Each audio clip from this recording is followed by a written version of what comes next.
Welcome back. So, our first lecture in improvisation tonight is going to be Dr. Richard Perks and Dr. Tom Williams from the UK.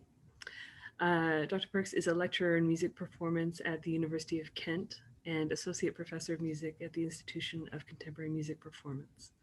He is one of Europe's leading exponents of the fretless electric guitar, and his current research interests include the extended performance possibilities of the fretless electric guitar, guitar-focused musicology and analysis, and the combination of composition with improvisation.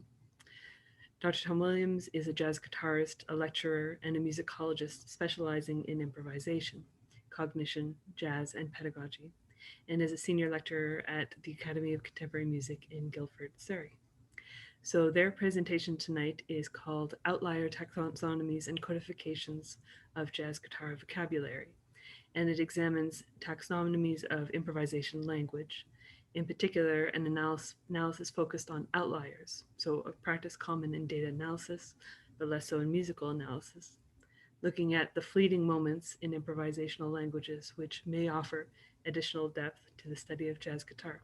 Welcome, Rich and Tom. So good to have you here. Thanks for having us, Amy. And enjoy your presentation. Thank you.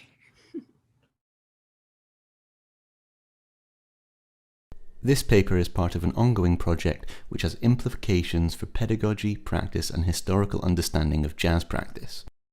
We invite listeners to reflect and share on their own understanding of these themes herein.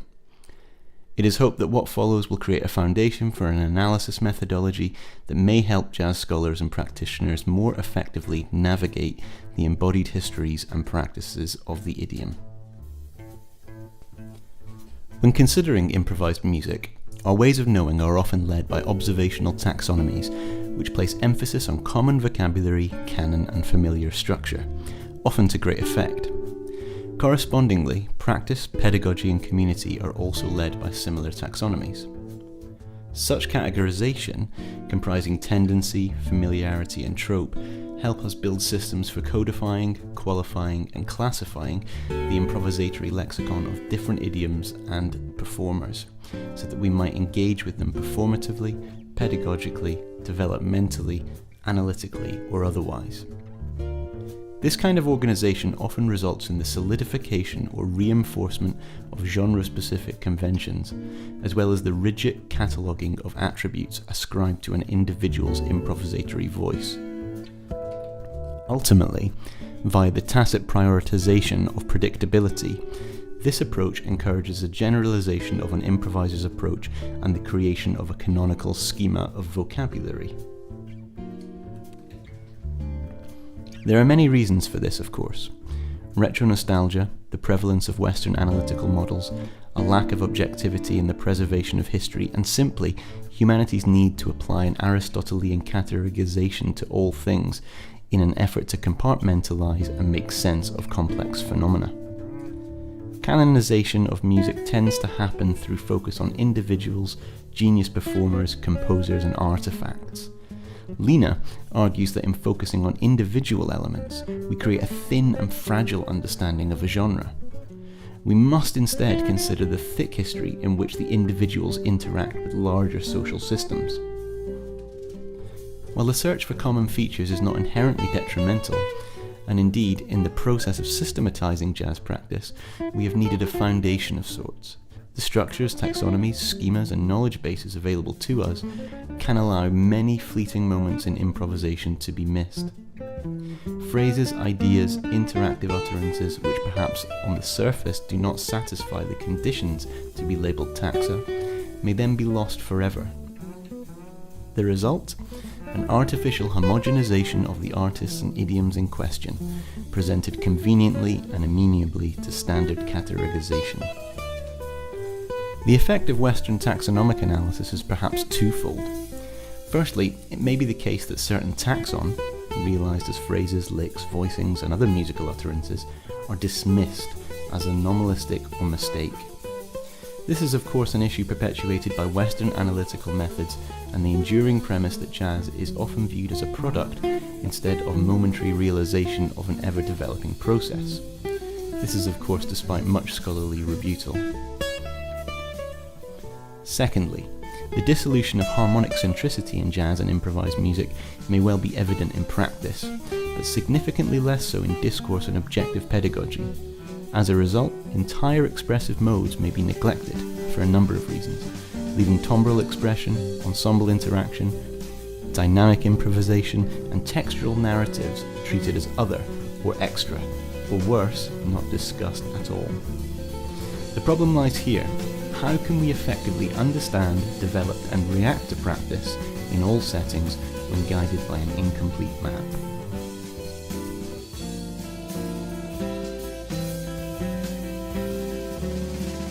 What is an outlier? Here we have some definitions taken from multiple disciplines. Grubbs suggests that an outlying observation, or outlier, is one that appears to deviate markedly from other members of the sample in which it occurs. He goes on to stress that an outlying observation may be merely an extreme manifestation of the random variability inherent in the data. On the other hand, an outlying observation may be the result of gross deviation from prescribed experimental procedure or an error in calculating or recording the numerical value. Liu et al. State that an outlier often refers to the instance that does not conform to the expected behaviour and should be highlighted. And finally, Ben Gao suggests that although outliers are often considered as error or noise, they may carry important information. Outlier detection in jazz guitar analysis. In many disciplines, an outlier detection system is able to identify anomalies in a dataset and thus improve data integrity by removing the detected outliers. In conventional jazz analysis, the equivalent is too often based upon superficial assumptions, with outliers being determined by frequency of event and/or an adherence to idiomatic convention. This results in the automatic, rather than systematic, relegation of certain musical properties, perceived either as insignificant, freak occurrences which must have been unintentional and may therefore be removed from further consideration, or, at best, less significant, features that do not warrant detailed explanation. Broadly speaking, therefore, outliers in relation to jazz guitar analysis may fall into one of two types: neglected and dismissed. A neglected outlier is a musical property or event that may well be acknowledged within the field, but is only addressed by means of verbal discussion, written comment, or its organic physical emergence as a consequence of emulation. These are the tacit qualities, those presumed to be understood by the players, listeners, teachers, students within the idiom, though generally regarded as secondary or an addendum to the main characteristics of a player's improvisatory aesthetic. A dismissed outlier is a musical property or event that occurs infrequently within a player's style, and as such is presumed unintentional, a mistake or slip, thus considered an anomaly and disregarded. The following diagram illustrates the respective position of both types of outlier within the current paradigm, or hierarchy, of jazz guitar analysis. At the top, we have harmony and note choice. This includes negotiation of chords, perhaps a player has a certain proclivity for adopting certain approaches or note choices, the use of specific scales and/or arpeggios, which may be conventional, idiomatic, or even more abstract. Next we have motif and phrase structure. This may include aspects such as the shape of improvisatory phrases, motivic development, the use of licks, and so forth. Next we have the rhythmic placement, which is primarily based upon the position of a phrase measured in relation to the bar or meter. Finally, at the bottom, we find the neglected and the dismissed outliers. Qualities that are acknowledged but largely considered as an addendum or secondary are termed here neglected outliers. This may include, for example, aspects of expression and articulation, for example, the use of ornamentation, vibrato, bends, legato, a player's attack and so forth, or timbre, variation in tone production, choice and/or use of effects, and even distimbre, which is a term we stole from Milton at the last conference. Qualities that appear infrequently, and as such are often disregarded as accidents or mistakes, are here termed dismissed outliers. These may include, for example, sporadic occasions where a player references a different note pool to usual, or perhaps even the use of noise, or notes which are not correctly sounded.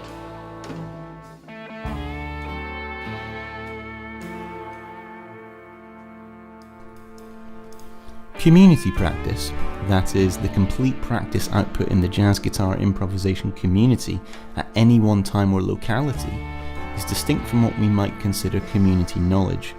In an ideal scenario, community knowledge should reflect community practice in as a holistic way as possible. Of course, community knowledge affects community practice in a cyclic way. In reality, however, filtration processes occur which enable some properties to enter community knowledge, whereas others remain ignored, dismissed, discarded, or neglected in some way. Taxonomies are formed here, placing emphasis on the perceived importance of certain aspects. Accepted properties which enter what we consider filtered community knowledge include easily observable and dominant structures, idiomatic ideas, historic vocabulary, that which is used frequently, and that which can be explored more readily using the prevailing methodologies. Neglected and dismissed properties might include that which is unobservable, anomalistic, too divergent or outlier, perceived mistakes, anachronisms, and nuanced aspects often thought of as a side note. This cycle creates a potentially false community knowledge which may well ignore important aspects of community practice. As time passes, the proximity between neglected and dismissed properties and community knowledge widens, making it harder for those properties to affect community knowledge at all.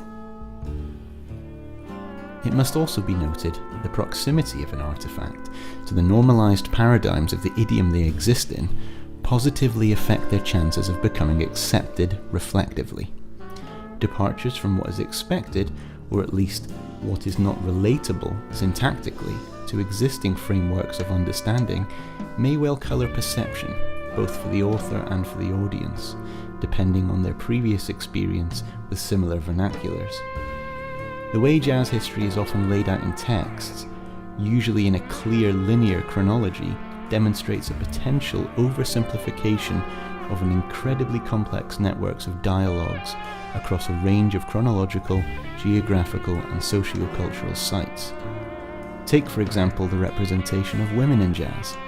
Textbooks frequently relegate women in jazz to footnotes and abstract their contribution from the presumed narrative which favours masculine, heteronormative African American practices, usually presented in a European hierarchical model. In doing so, creating an analogy between the great composers of Western classical music and the great improvisers of jazz, and placing emphasis on product over process, which paradoxically stands at odds with many core tenets of jazz. Understanding the processing of knowledge systems is important to the development of community vernacular, vocabulary, and idiom. Many linguistic comparisons have been made when concerning jazz and improvised music. Equally, many expert-level improvisers use abstract language metaphors and analogies to discuss their approach. Improvisatory idioms are built from linguistic rules, syntax, and vocabularies, placing an emphasis on those phrases and structures which are more frequently used. Owens and Gavan both use this approach to distill the approach of Charlie Parker and Django Reinhardt, respectively, to small units of phrase schema, from which many others are built.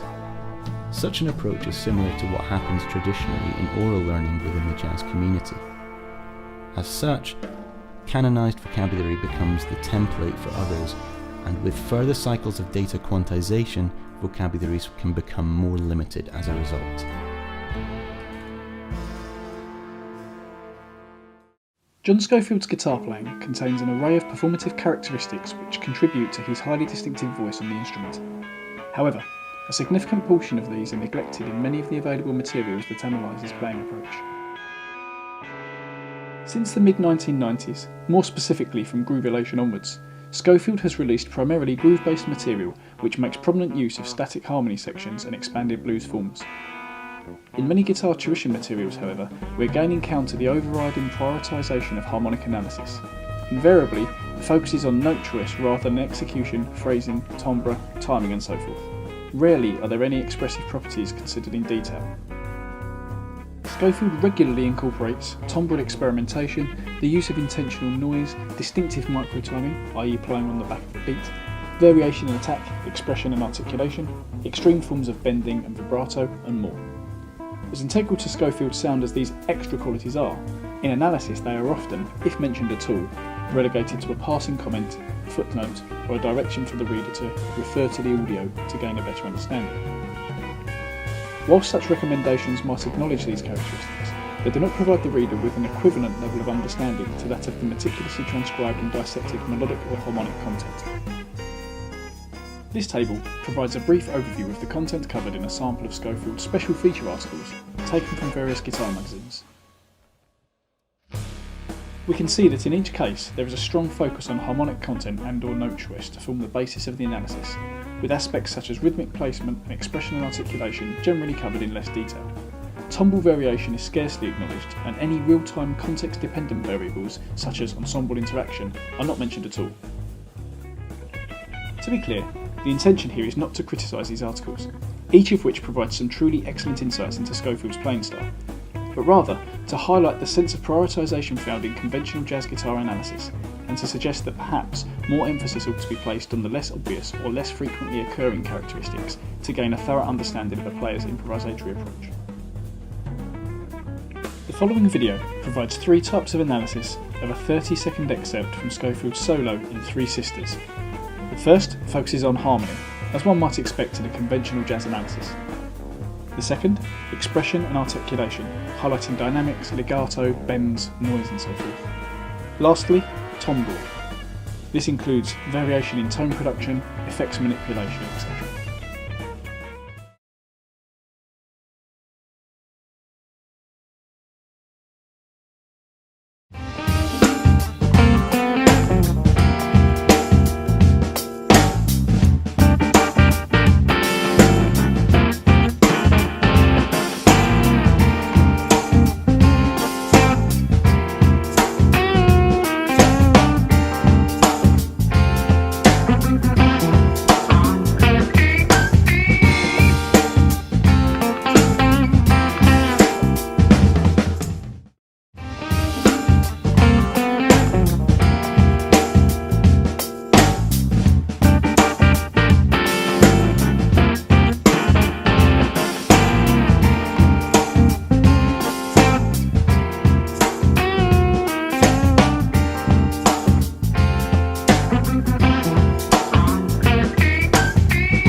From the first analysis, we saw that the solo section is harmonically static, loosely based around C mixolydian.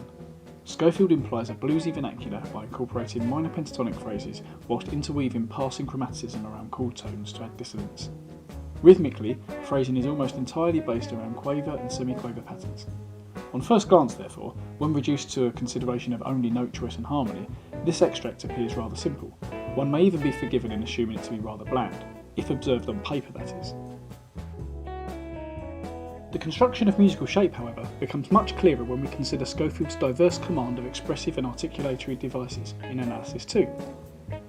Furthermore, when focusing on timbral variation in Analysis 3, a clear sense of call and response emerges, as well as a more nuanced approach to creating tension and release by manipulating effects mid-phrase, which are not at all obvious if analysing note choice alone.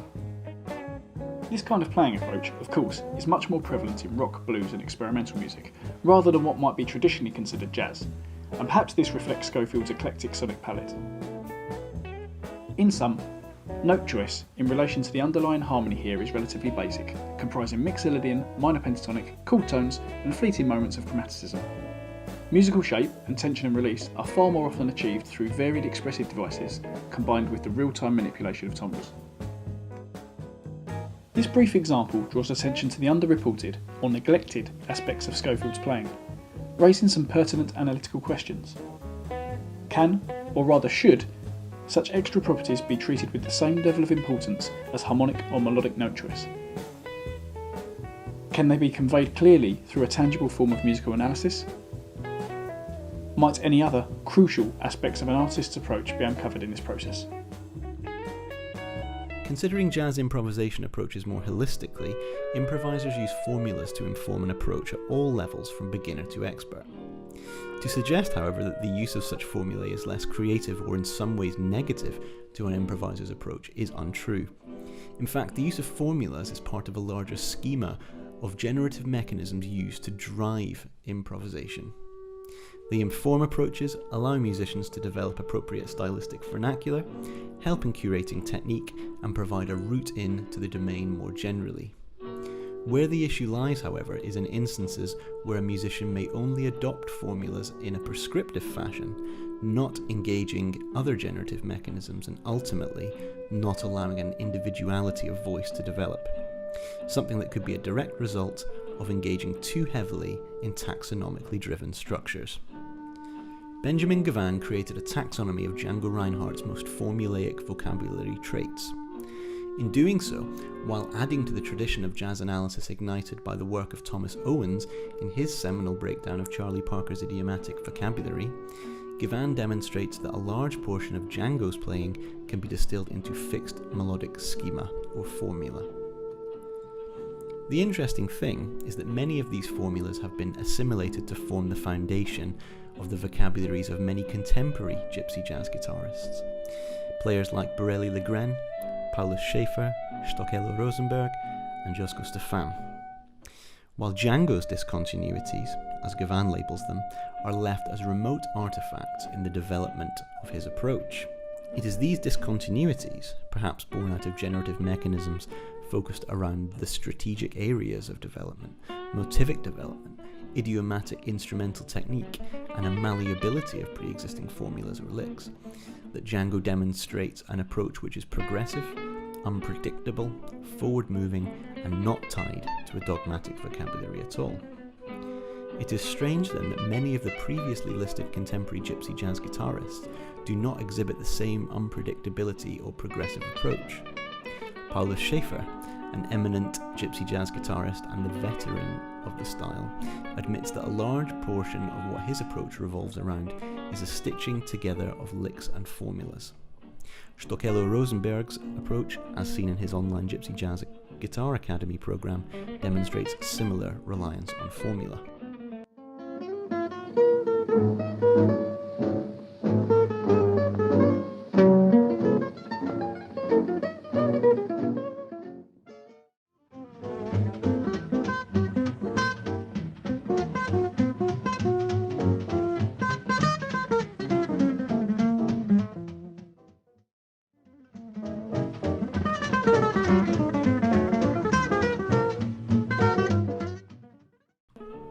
To summarise, Django used a variety of advanced conceptual ideas, and regardless of whether they were guided by understanding or by sound, with the latter being more likely, some of these were emerging in his earlier work in addition to the concepts informed by his interest in the developments in American jazz practice.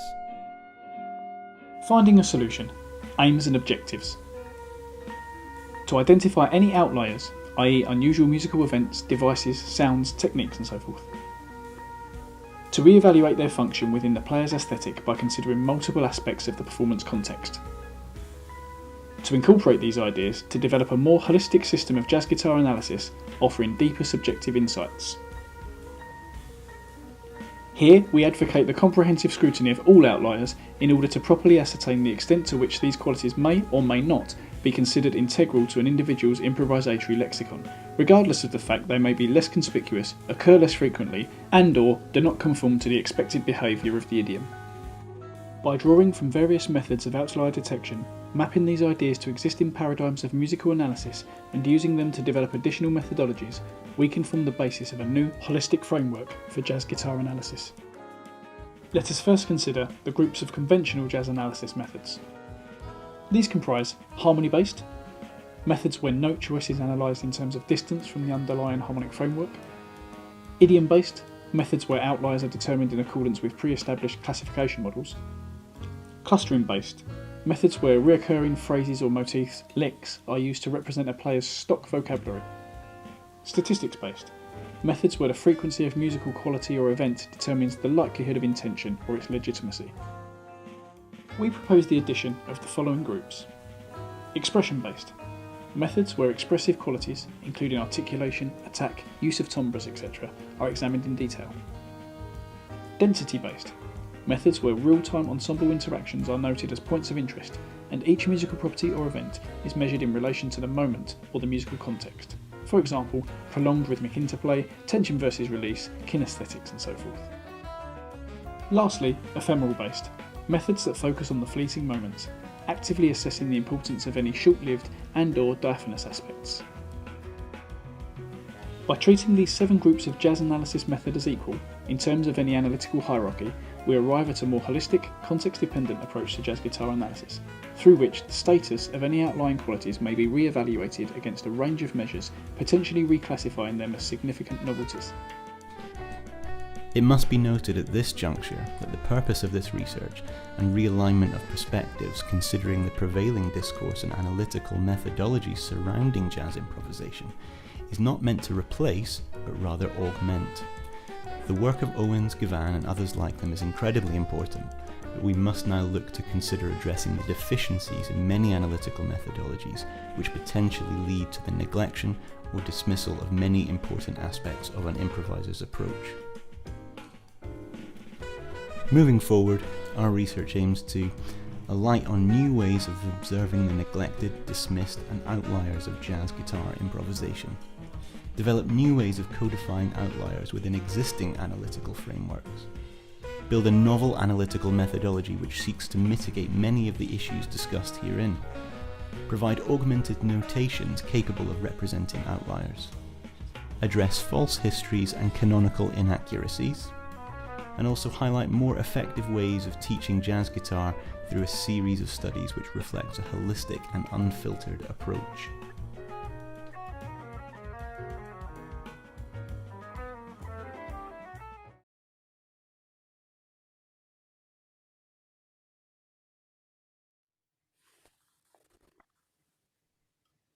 Welcome back. Thank you so much, Rich and Tom, for that wonderful presentation. I found it really very interesting.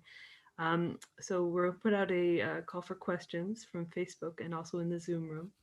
But what I wanted to ask you right off the bat was maybe a kind of a silly question, but I was curious about how you separated the idea of tone versus the idea of real-time timbre manipulations over the course of the piece, and whether you made any sort of segmentation with that.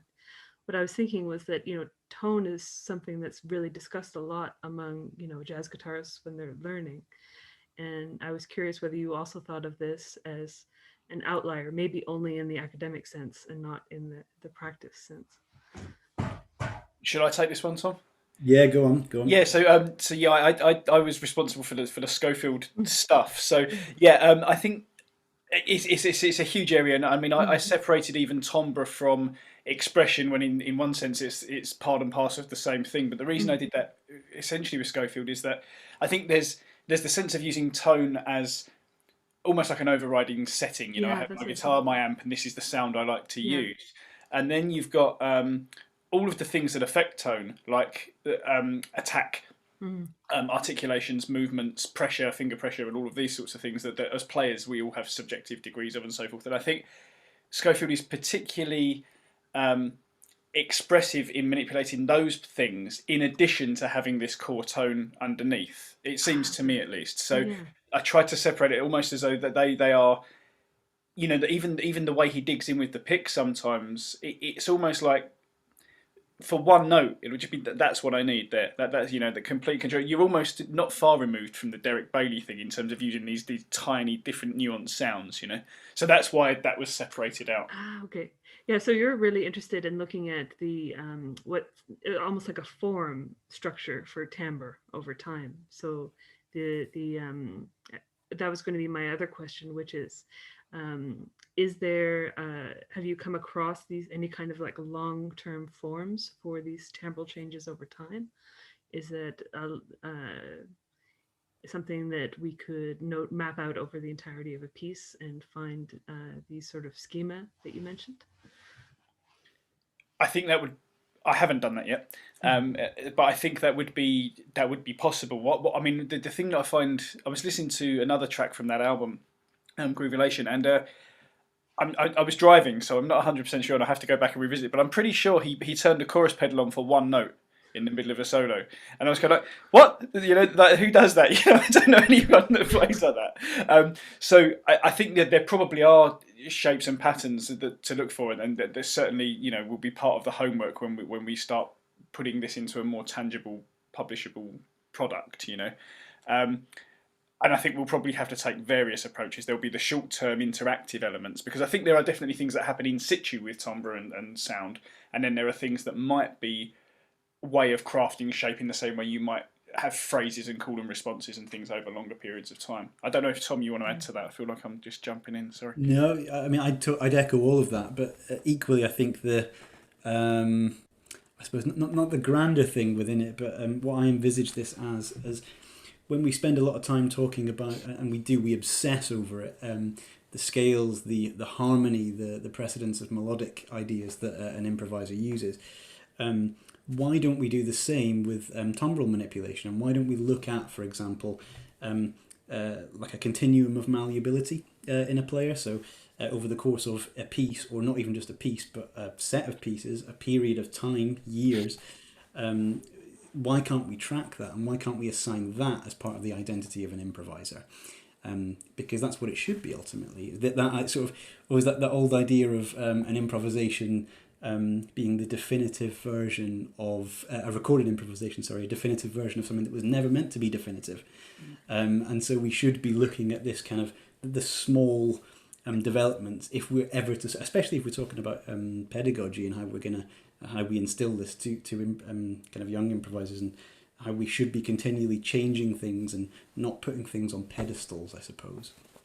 And just to follow up with that, I remember when we first started talking about this idea about a year ago, probably in the pub, we were talking about pedagogy, the way we'd each learnt jazz and this sort of thing. And I said, I reckon you could sound more like John Scofield if you just played minor pentatonic but took all of the articulatory devices than if you had a thesaurus of scales and harmonic devices at your command, Yet we're taught everything completely backwards in that sense, There's a question from Jonathan. Hey, thanks very much.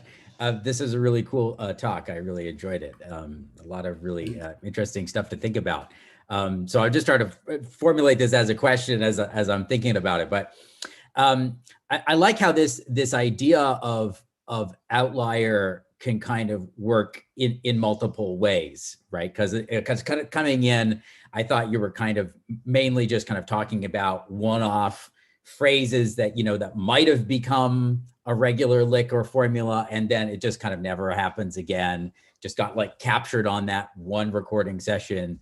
And those moments are so precious and so awesome. But then I'm also kind of, as you kind of laid it out, it's actually a lot more than that, right? So, which I really appreciated, all this thinking about tone and articulation and all this like essential stuff, right? So I'm really, and I was really interested to see Django as one of the case studies here and the kind of Django tradition. So I'm thinking about this and kind of thinking about outliers within that tradition. And you mentioned a few people, but I'm thinking of some others. So, and thinking about kind of different ways that they can be outliers. So one outlier for me, as somebody who's kind of interested in this style, is Duvet Dunayevsky, who he's basically like a historically informed performance Django guy, right? Like I can't remember the exact year, but he says like he wants to recreate the sound of Django's music from like 1937. Like maybe he's even down to the month, right? Like he's trying to be so, and so he doesn't play a lot of things that like Borelli or Stoccolo, these guys will like play altered scales and more kind of standard modern jazz vocabulary. Duvet doesn't like touch any of that stuff. He's so kind of in his, in his historical moment and try to preserve that. On the other end, you get somebody like Stefan Rembel, who is like preparing the guitar with like paper and playing crazy polyrhythms and doing kind of more free stuff, and really expanding out into something that really doesn't seem like it's directly in the Django tradition at all. So I'm interested in those two ways. Like I consider both of those as pretty distinctive voices within this tradition. but they seem to be outliers in maybe opposite ways. And so I wonder if you could, if you have thoughts about that, of kind of, obviously they also have to have some element of the standard Django repertoire or language, or else they wouldn't be a part of that at all. But yeah, I'm just kind of curious if you think about genres and different ways that people can be part of a genre, but at the edge of a genre. Yeah, definitely. So it's interesting you mentioned Rambrel, especially as I think he's quite an interesting character if we think about how he's canonized or kind of becoming canonized now with the Bistro Fada piece that he did for the Woody Allen film. Which is kind of, even though he's doing all of these incredible things, he's often positioned as another kind of Django-style artist who's written a contrafact to Montaigne Sainte-Geneviève. So it's really quite interesting. And I think the direction that can have, I've thought about this quite a lot, and especially in terms of the idiom as well, and certain jazz idioms I think are very dogmatic. They're very prescriptive, and to enable authenticity within them, there's a sort of different degrees of adherence. So if we look at kind of, again, this is a super generalization, but kind of the bop language, and to be an authentic bop player, you need the Charlie Parker language, you need the repertoire, you need to be playing fast up-tempo rhythm changes to a degree. It's a super oversimplification, I know, so I do apologise for all the well-learned people who are watching right now. But if you take it in the context of gypsy jazz and authenticity in that, it's even more so. Samoa Festival, for example, I don't think it's quite as bad as it perhaps once was, but it can be very much like, I think, playing in front of a room of guitar players who are looking at your technique, and if you don't have your pick angled in the same way that Django would, then you're not an authentic gypsy jazz player. If you're not playing the Django repertoire, especially the hot club repertoire, then you're not an authentic gypsy jazz player. And I think there's certain, I hasten to use the word sort of, or hesitate, sorry, to use the word victims of that, but one that always comes to mind is Borelli Legren, and all of his kind of pushes towards all of the other things that he was interested in doing, which have been met with the same kind of critique that I always liken it when I'm teaching it to Dylan at Newport. Oh my gosh, this guy's got an electric guitar. How dare he pick that Manouche guitar back up now or forever be relegated somewhere else. So yeah, I think in gypsy jazz especially, it's quite endemic. I think if we look at again, to take it out of that context and look at Rich's case study, something I guess the zeitgeist or the time, the social circumstances surrounding the idiom have a huge impact there. Schofield was allowed to do all of those things because the situation that he was in afforded that, whereas Django. This is the ironic thing because Django was doing all of these things. He was continually changing. And yet then suddenly we get that gypsy jazz revival from the kind of 80s, and now suddenly everything is positioned in this box again. So, that's some of my thoughts. Sorry, Jonathan. I hope that's answered a little bit. Thank you so much. I'm afraid we're out of time, but there are actually more questions in Facebook, particularly from Kate Lewis. So feel free to go there and answer them there. In the meantime, we'll just take a minute and we'll move on to the next presentation. Thank you so much, Rich and Tom. Thank you very much. Thank you so much, guys.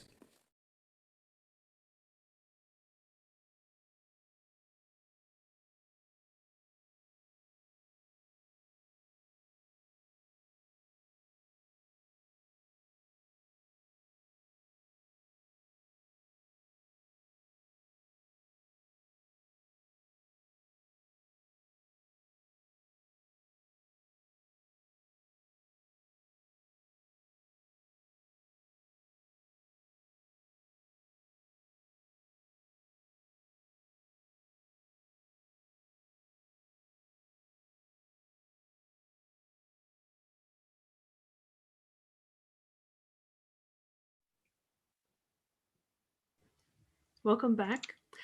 So our next presentation is from Ricardo Tomasi and Fernando Kozu.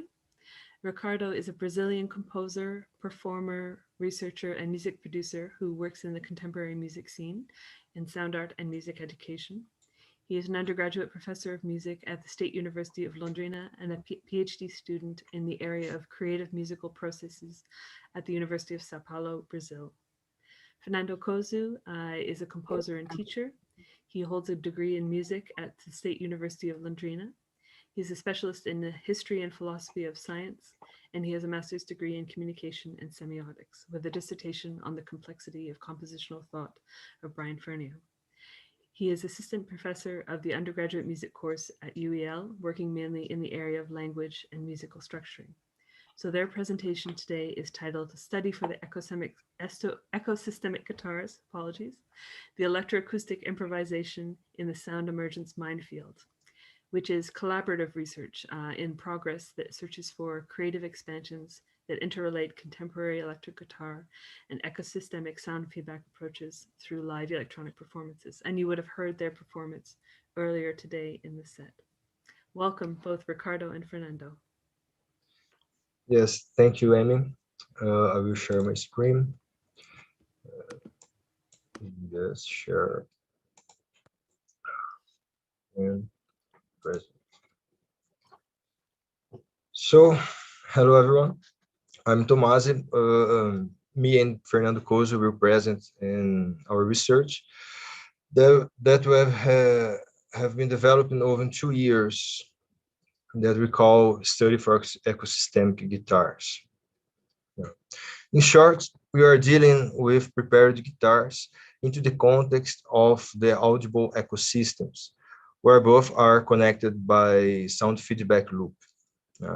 We believe that dealing with the instability created by the emergent structures, we can think about musical performance by other perspectives. So we have the triangulation. On one side, the audible ecosystems, the other, the prepared guitar, and the sound feedback at the top as the paradigmatic convergence point. We'll follow the presentation in 3 steps. First, I will talk about the ecosystemic perspective. Next, Fernando will talk about prepared guitar. And so we will talk about the ecosystemic guitars itself. Among the several points that worth highlight when we talk about ecosystemic perspective applied in music performance and creation, there's one that we consider more special for our research. Is that the inclusion of the acoustic environment in the system. First of all, because it breaks the duality performer instruments, opening to a triangular approach, which we have the performer, the instrument, and the acoustic environment.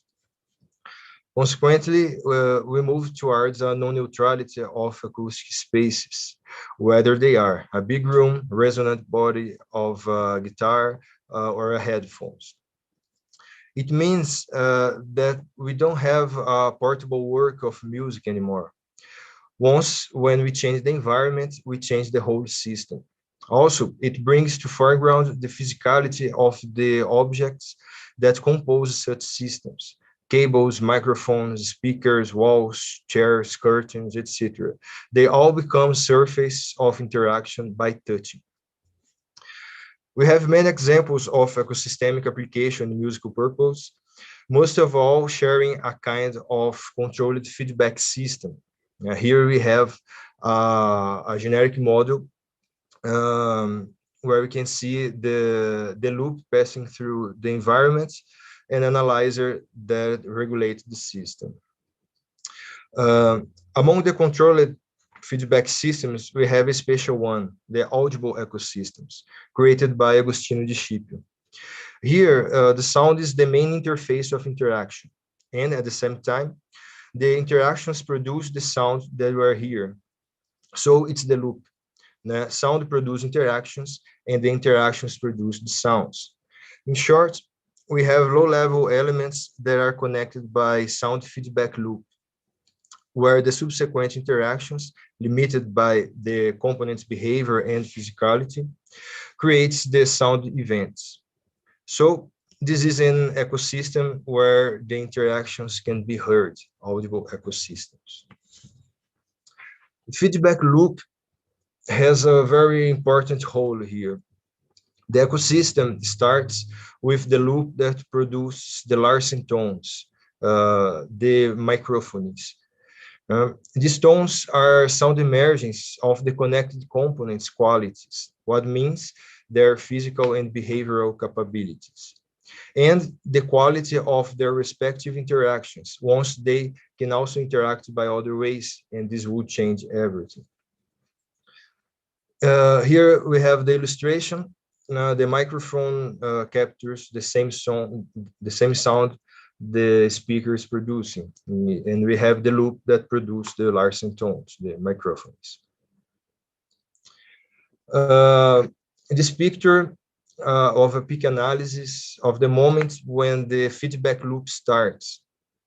On the left, we have the background noise, only the air fluctuations, microphone noises, no ordered system at all, so speaking. And next, as long as we have the iterations, at each circle of the loop, some qualities come to foreground for many reasons, and they become attractor points or gravitational centers, directing the system's organization flow. So Larsen tones, the microphones, appear as an ordered structure emerged from the system self-organization. Next, we have the whole picture, the zoom area. And once we have controlled the feedback loop, enable it to produce the sound frequency, but without saturate the system, it starts to unfold the spectrum with great harmonies, beautiful harmonies, like drum pedals. And now I will pass the word to Fernando Couso.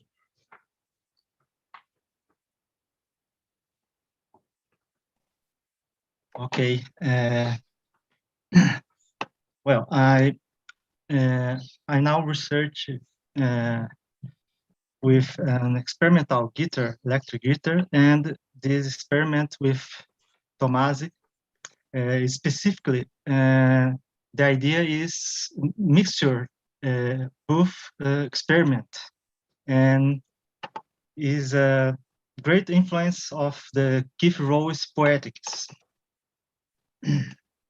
Well, Keith Rowes considered the pioneer in the use of the tabletop prepared guitar and the new practice of electroacoustic improvisation, in addition to being one of the founders of the British group AMM of free improvisation in the mid-1960s.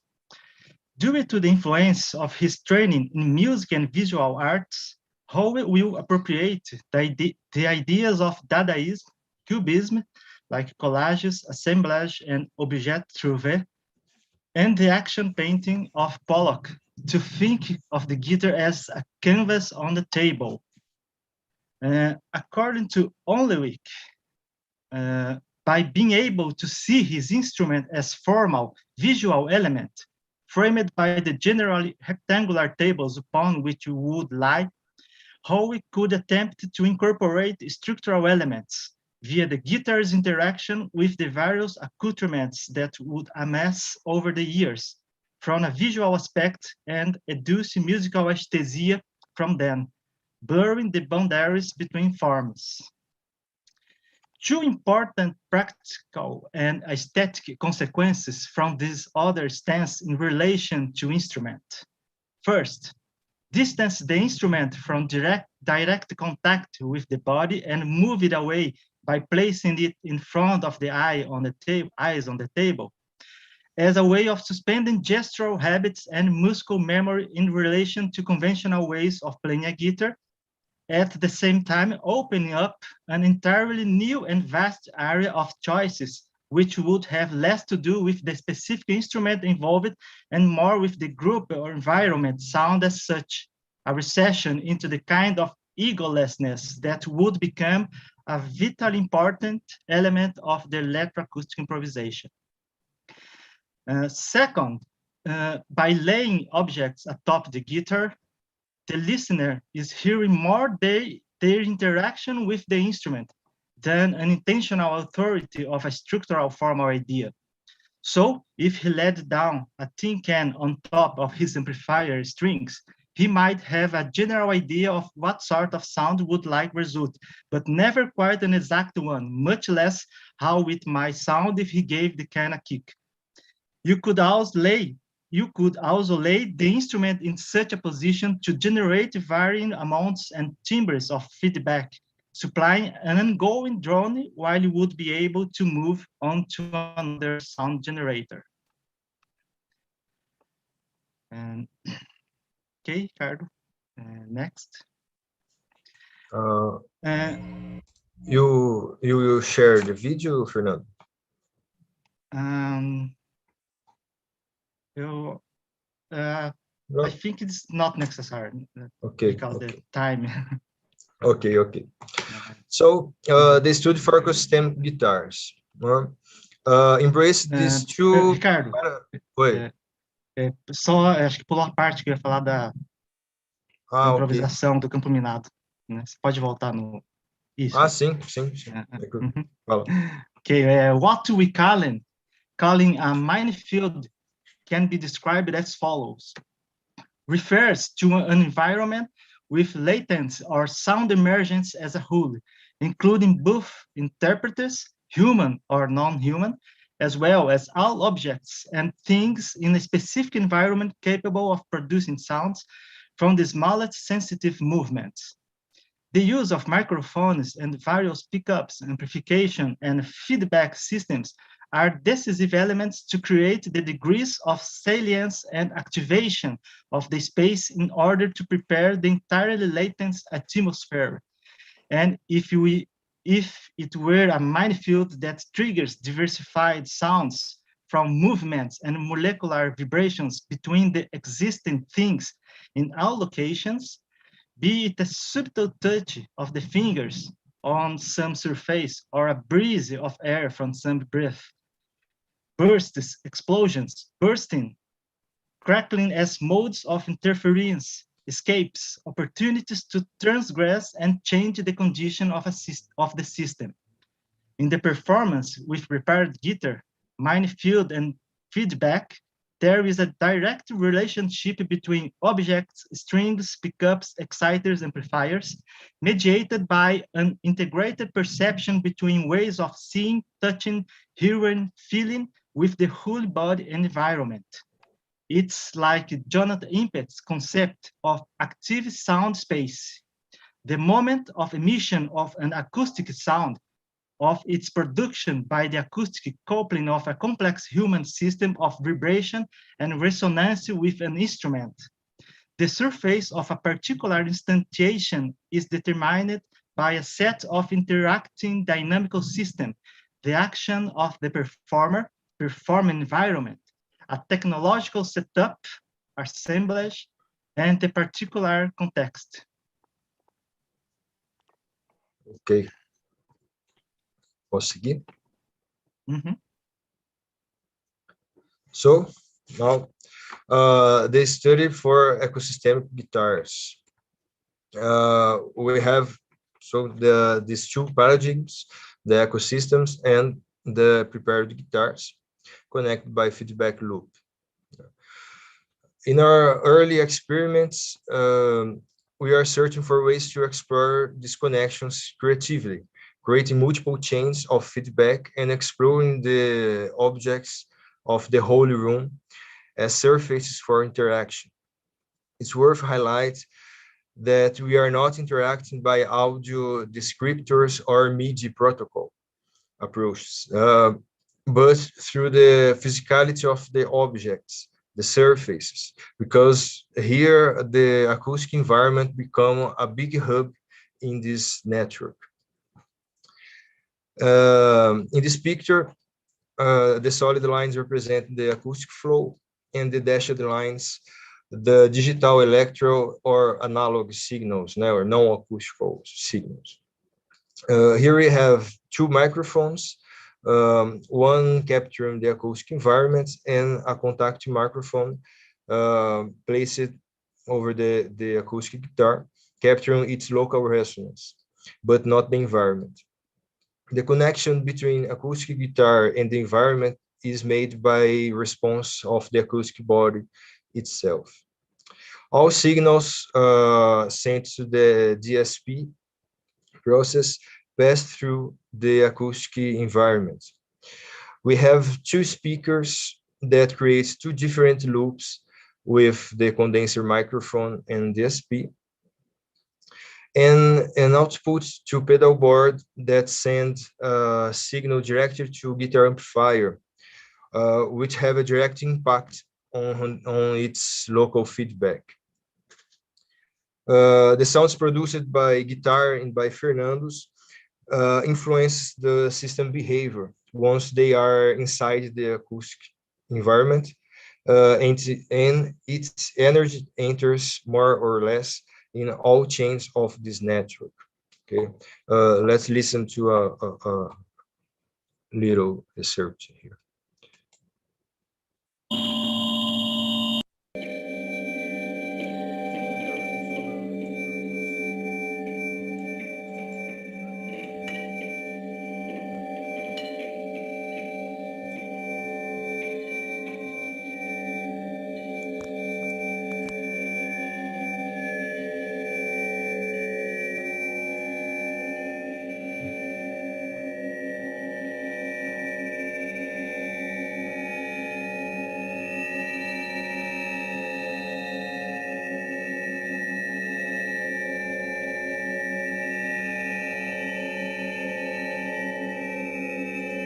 So this harmony is created by acoustic resonance, and here is the acoustic guitar with the contact microphone.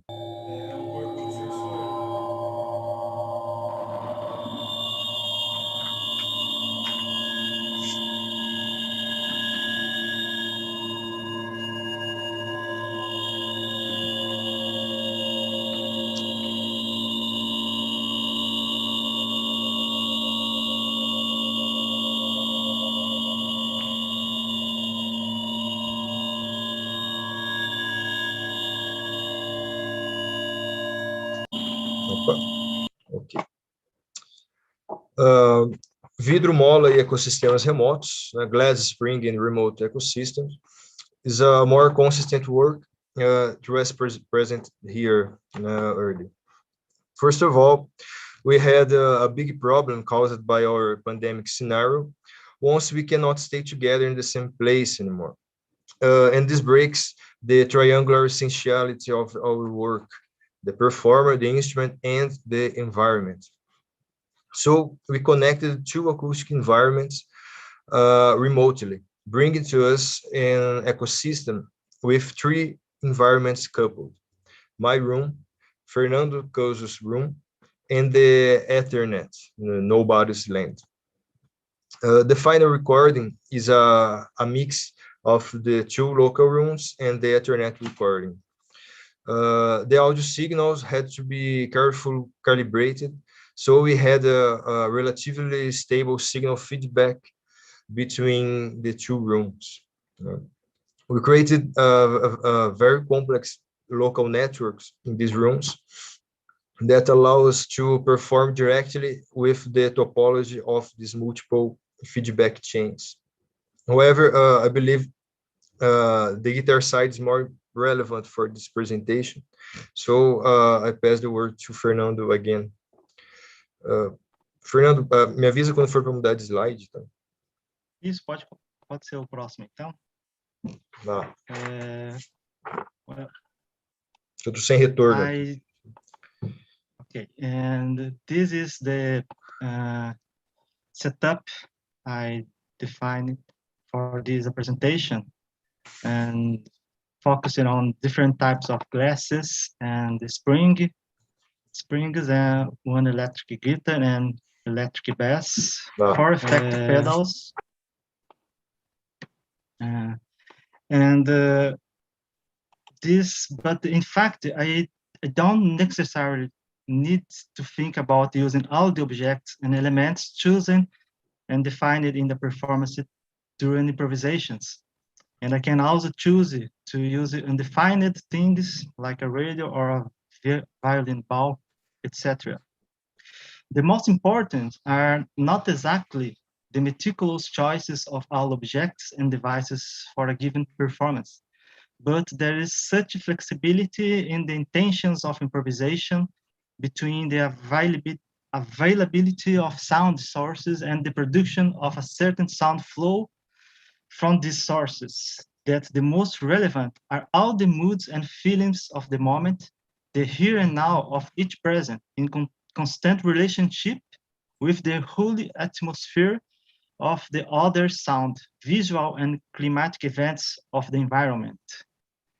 Here, improvisation function like a composition by ear in real time, or with position as a reciprocal positioning with the other, in a mutable and heterogeneous web of sounds and sonic passages difficult to hear, usually reject or unnoticed, and which we do not pay attention to, like perception of micro nuances on the threshold, audible and transformations, sounds in pianissimo, extremely low or high, a subtle vibration or fluctuation of volume or pitch or timbre, mass or color, or very small durations, agitated and restless atoms of grains, or degrees of speed and intensity, directionality or scattered fragments, cause mobile, infinite time, hesitations or precipitations, sometimes texture of flowers, now of shrapnel, more or less velvety or metallic, now more dense, now more rarefied, nuances of convictions or uncertainties or of mobility. At the ear, sometimes left, sometimes right, above, below, or deeply like sirens in the distance, oceans of sounds, forests of signs, cosmic noises. Okay, next. Ok. Você vai falar sobre Here as the figuras? visual aspect. Uhum, No, I saw just examples of the uhum, all the setup I use. uhum. It's I feel confused, but this is one aspect of the idea. So I will okay, play a excerpt, então. okay. Aqui.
okay.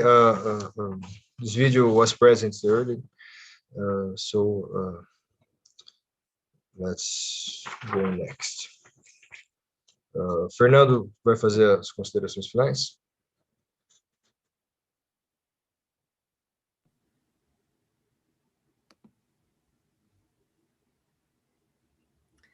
Hello.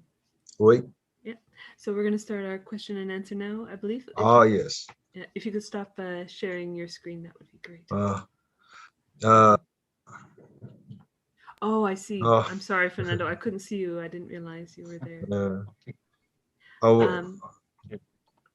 If you'd like to go ahead with what you were going to say. No. I was without return from the room, so okay. This is not. So I just want to invite questions from Facebook and also from the Zoom room. You can just turn your mic and camera on if you'd like to ask a question. But I just want to say that the music that you're making is incredibly beautiful. I had never heard of someone talk about beautiful harmonies, beautiful harmonics in feedback before, but I completely agree with it. It's quite mesmerizing and very delicate, I think.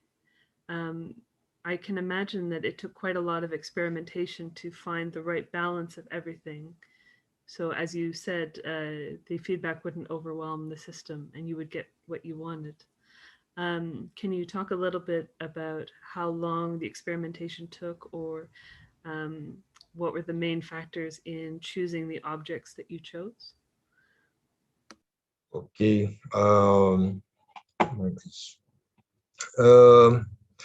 The experimentation sometimes is very long, like 40 minutes. Sometimes very short,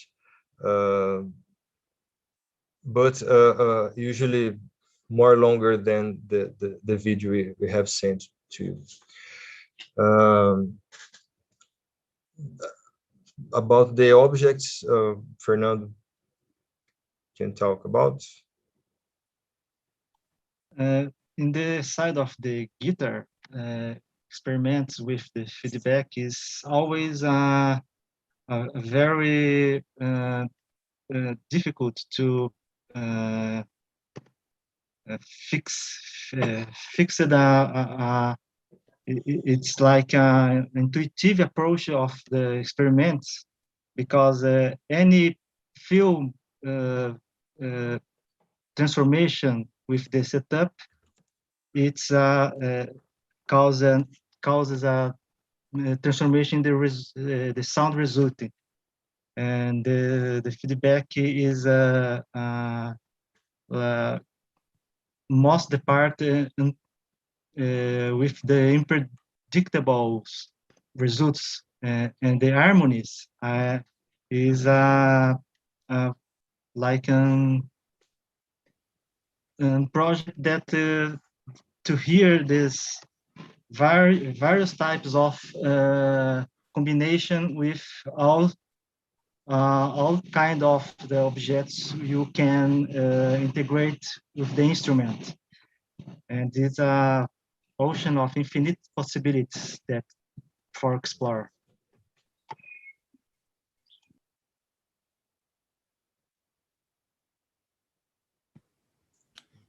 Rookie mistake. I just wanted to say that I don't see any questions online at the moment, but I do want to say this is incredibly beautiful work. So thank you so much to the both of you. It was really lovely to listen to today. Thank you again. And we're going to take a few minutes before we go to our next presentation. Okay. Thank you, Amy. Thank you, everyone. Thank you.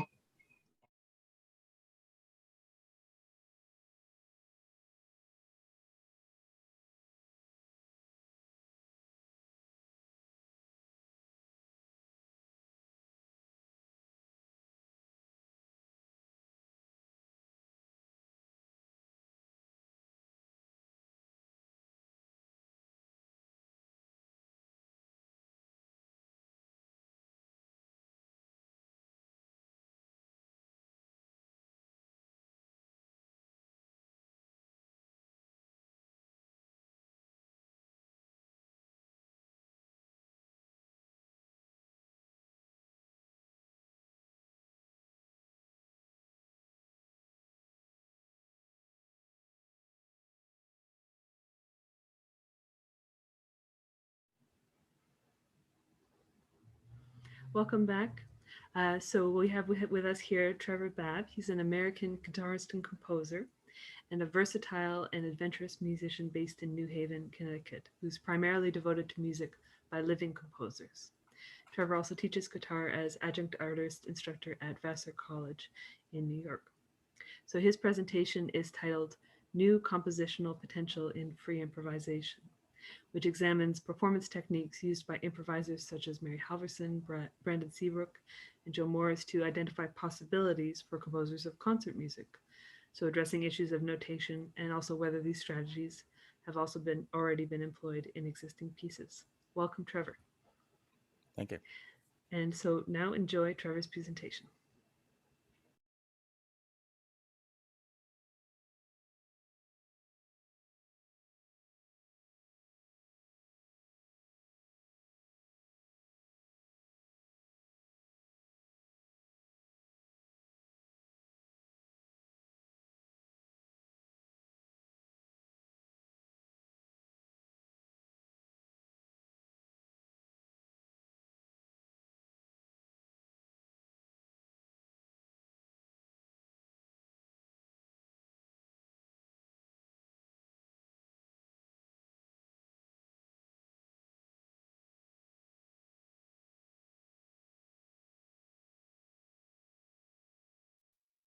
My name is Trevor Babb, and I am an adjunct instructor in guitar at Vassar College in Poughkeepsie, New York. Thank you for viewing my virtual presentation on compositional potential in free improvisation. I'm very thankful to Amy and Rita and everybody who made this conference possible, even if we're... My name is Trevor Babb, and I am an adjunct instructor in guitar at Vassar College in Poughkeepsie, New York. Thank you for viewing my virtual presentation on compositional potential in free improvisation. I'm very thankful to Amy and Rita and everybody who made this conference possible, even if we're not able to gather in person. And I hope that you enjoy this presentation and that we have some opportunities to interact afterward. While the activities of composition and free improvisation are often set in opposition against one another, this presentation will argue that composers have and can continue to learn much from the world of free improvisation in order to achieve their aesthetic goals.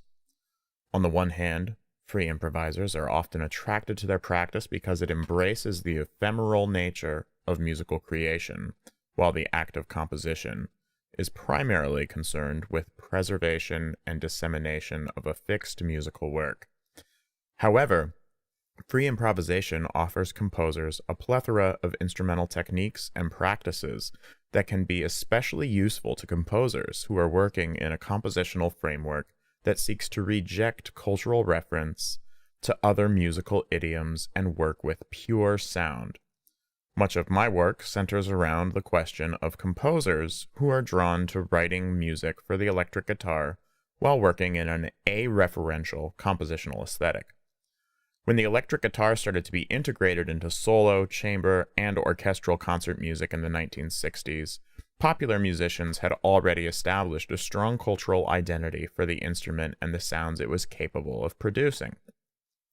However, the combination of amplification and signal processing capabilities render the electric guitar an attractive instrumental element for composers seeking to work with new unconventional sounds from outside of the Western classical instrumentarium.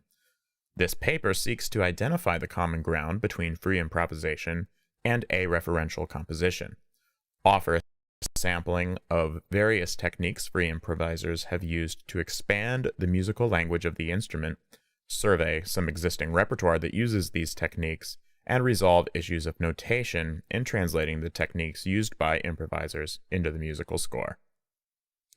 English guitarist and improviser Derek Bailey distinguishes between idiomatic improvisation and free or non-idiomatic improvisation. Bailey asserts that idiomatic improvisers are absolutely concerned about the idiom. For them, improvisation serves the idiom and is the expression of that idiom. By contrast, Free or non-idiomatic improvisation has no prescribed idiomatic sound. The characteristics of freely improvised music are established only by the sonic musical identity of the person or persons playing it.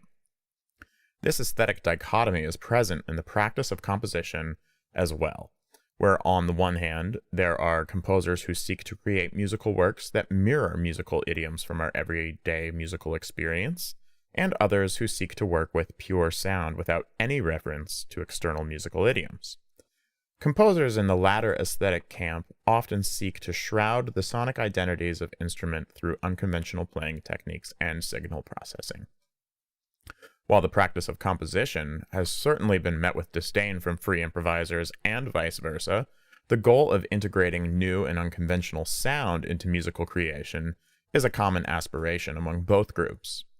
The primary differences between these two musical practices have more to do with how the aesthetic goals are achieved.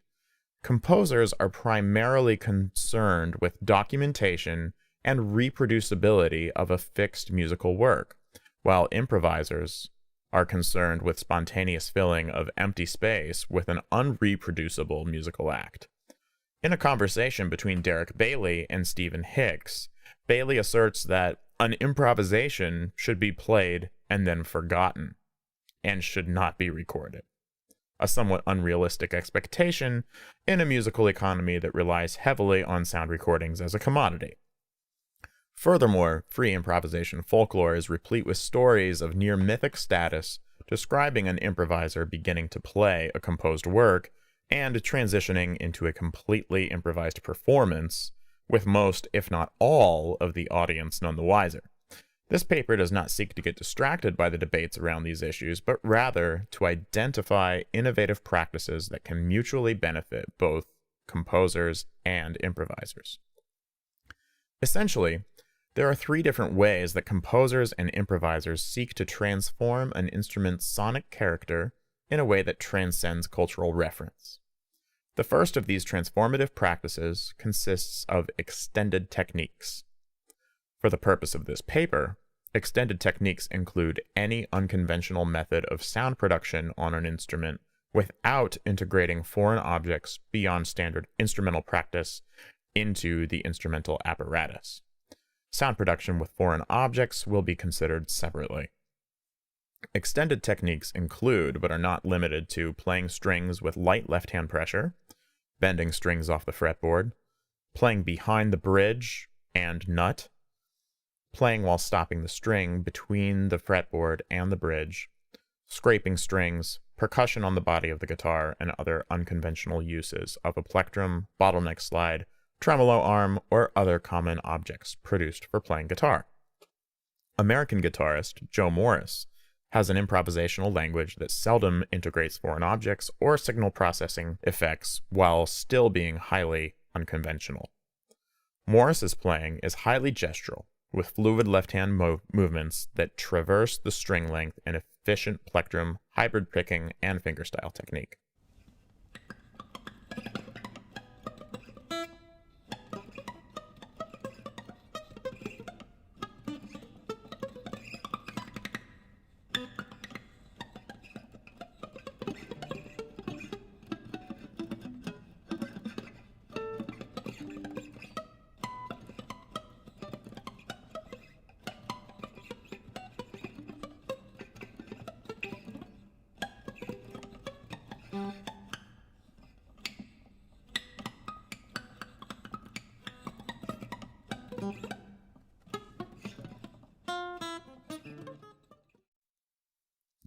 The overall effect of Morris's language can be especially attractive to composers interested in texture and timbre over pitch. However, the gestural nature and technical complexity of this type of playing present significant challenges for the composer seeking to document musical ideas in notation that can be repeatedly reproduced in performance. In the existing concert literature, some of the most effective notational methods for playing of this type rely on two-staved notation, where the activities of the left and right hand are notated on separate staves, as in piano notation. While the playing style and resultant musical effect is quite different from Morris's playing, Pierluigi Billone's Scorgo pieces use his two-staved notation to remarkable effect. The piece Scorgo Y has left-handed tapping and right-hand tremolo arm manipulation in a similarly gestural fashion to Morris's playing, and the two-staved notational system presents the musical ideas with clarity and elegance.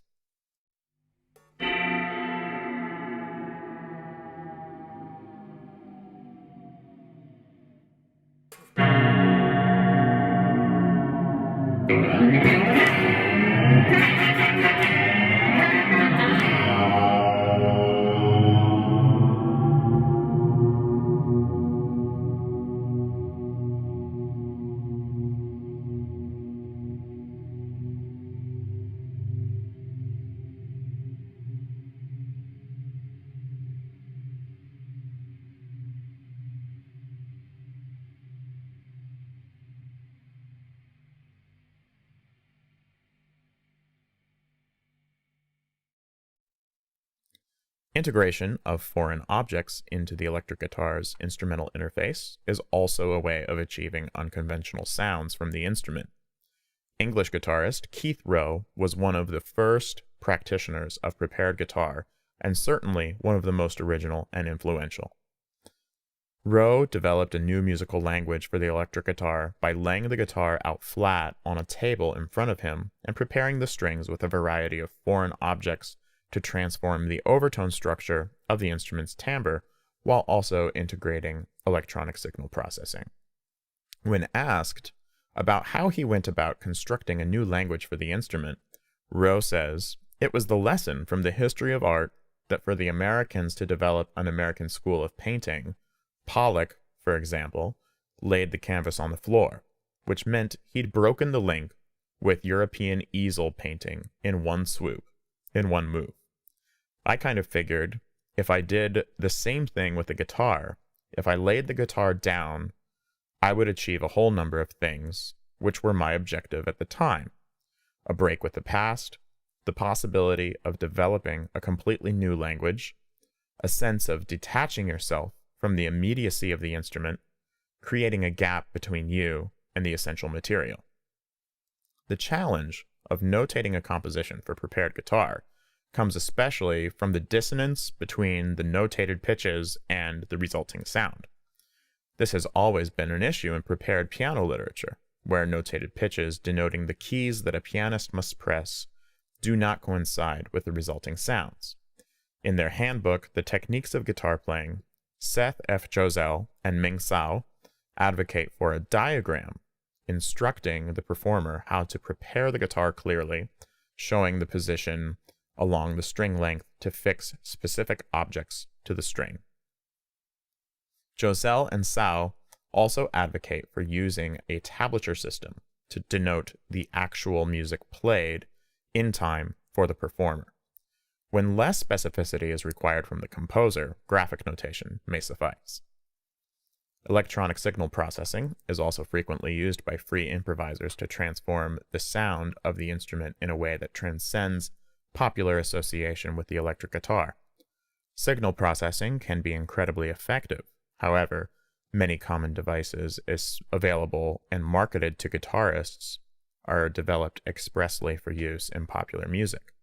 This is especially true of the ubiquitous amp-in-a-box style guitar pedals that are developed to help guitarists emulate guitar tones heard on iconic rock recordings. While effective for the sales ledgers of companies who develop these products, devices such as these do not help the guitarist looking to transcend the cultural signifiers of their instrument. Frequently, improvising guitarists achieve the best result when either using conventional devices in unconventional ways, or by using devices that fall outside of the common range of signal processing devices available. American guitarist Mary Halvorson is an iconic improviser in today's progressive jazz milieu. Halvorson has become well known for her angular lines, sensitive compositions, and her improvisational language that makes use of electronic manipulation of her instrument's signal. One of the most recognizable aspects of Halvorson's improvisational language is her use of a delay pedal in which she dynamically controls the delay time with an expression pedal. The technique results in wild pitch shifting effects.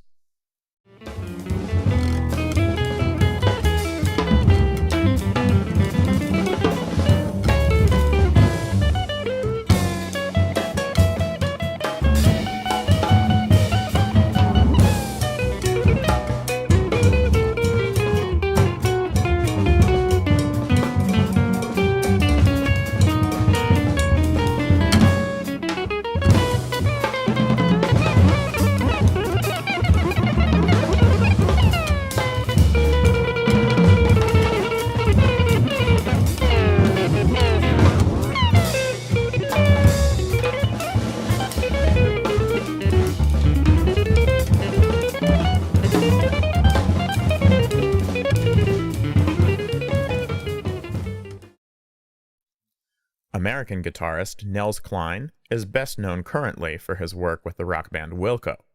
However, he has a reputation in avant-garde jazz and free improvisation that precludes his work with the Chicago rock outfit.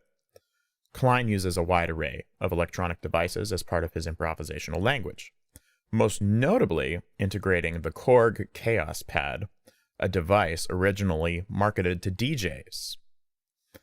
Because the Chaos Pad was designed for other musical applications, Cline is able to use the device in conjunction with his guitar to produce results that most other guitar-oriented signal processing devices are not capable of achieving. The Chaos Pad also augments the guitar's musical interface considerably with its use of a touchpad user interface that allows users to manipulate effect parameters in real time.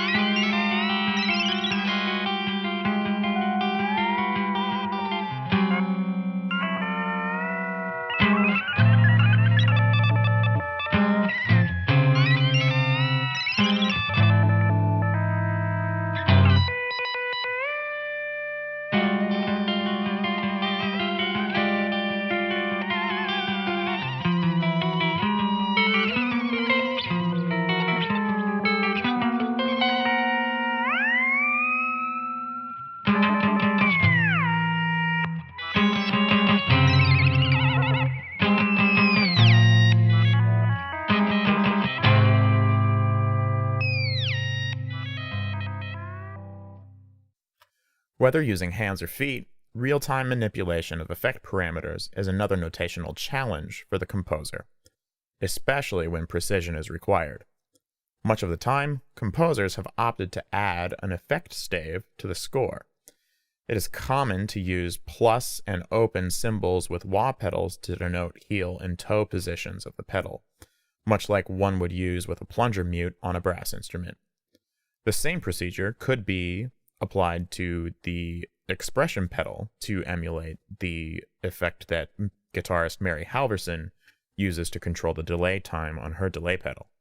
However, when finer non-binary gradations are required, a different notation system may be necessary. Furthermore, the capabilities of signal processing programming languages like Max MSP and SuperCollider can also streamline complex methods of signal processing that are not readily commercially available and give the composer more creative control. Capabilities of these applications can be heard in an improvised context on Carl Testa's work with guitarist Christopher Riggs.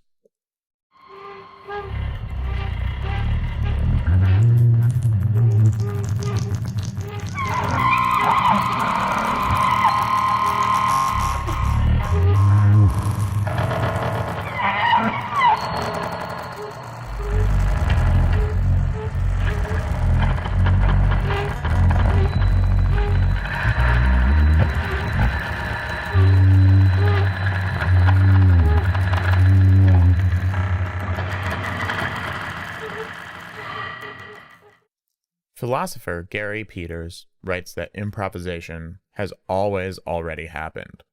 The decisiveness of a beginning, the marking of an unmarked space, always comes after a multitude of false starts, erasures, and abortive attempts. Such an invisible or silent process of fixing and unfixing prior to the fixity and fixation of the work is essentially improvisatory. One can view the work of improvising musicians as pre-compositional work for composers who take similar ideas and use them in the context of an organized, fixed work. Whether structured or improvised, both musical practices have a desire to seek new sounds and break with popular and commercial signifiers that are so prevalent in the sounds of the electric guitar. Even with the challenges of notation, composers have much inspiration to draw from free improvising musicians as they seek to chart new sonic territory. Thank you.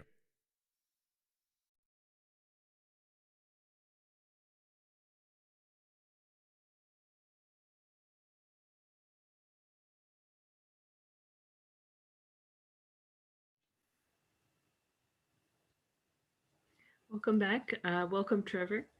So that was a really wonderful presentation. What crossed my mind in your early stages of your presentation when you mentioned the improvisers who are not so comfortable with recording their work. I can deeply understand why that would be the case, but I also think that possibly they never anticipated the pandemic, since we just presented a set of recorded improvisations. So I was really struck by your idea that composers and improvisers have the same goal of, creating and exploring new sounds, but they have different purposes. The composers want to notate and have them reproducible, where the improvisers do not. They just, as you said very beautifully, they just want to fill up empty space in the moment. And I was just wondering if you could talk a little bit more about that, about how these have the same goal, but these different purposes. Yeah. So I guess we have like the free improvisers, they often have this very strong aversion to recording and only record really because they kind of have to in order to market themselves. And so I think that there's very much like an active sort of economic protest in the world of free improvisation where the ideal is just the ephemeral one-time kind of thing, the music that you will only hear in that space in that moment and never again. And we, unless we're musicians with a day job, we all have to make money, and so the recordings kind of come from that. And it's so funny to hear Derek Bailey talk about how improvisation should never be recorded and played and completely forgotten, but he ran his own record label for much of his career. And so there's definitely this sort of economic struggle in that world, I think, between the improviser and the economy. And I have to support myself, but I have this idealized version of what my art form should be. And then with composition, I mean, we're very much concerned with, at least classically speaking, just longevity and living beyond the grave and all these things. And so the score really is the monument to the work. And so only recently we're starting to be okay with the fact that like we can write classical music and it doesn't have to be this monument to history. And that, I think, has come about, oddly enough, because sound recording is something that has kind of democratized prominence to other sorts of musical cultures, because before we were only really relying on what was written down. And now that we have sound recording, we are able to prioritize other art forms and other cultural expressions of music without relying on paper and printing. Yeah, so I maybe possibly in some ways the recording is now the monument to the future, as you say. Exactly. And who's the guy? Rhythm and Noise. There's a great book.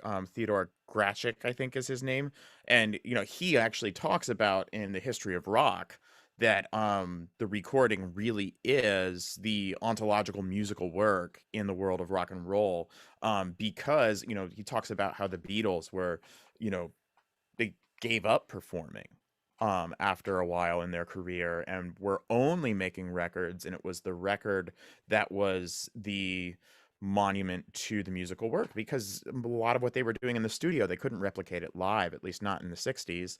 And that like 45-second long piano chord at the end of Day in the Life is not something that you're going to be able to do on stage without a lot of help. And so yeah, it really is the monument to history, is the sound recording. And so oddly enough, the free improvisers are somewhat uncomfortable with having their stuff recorded, but they need to market themselves in our musical economy somehow.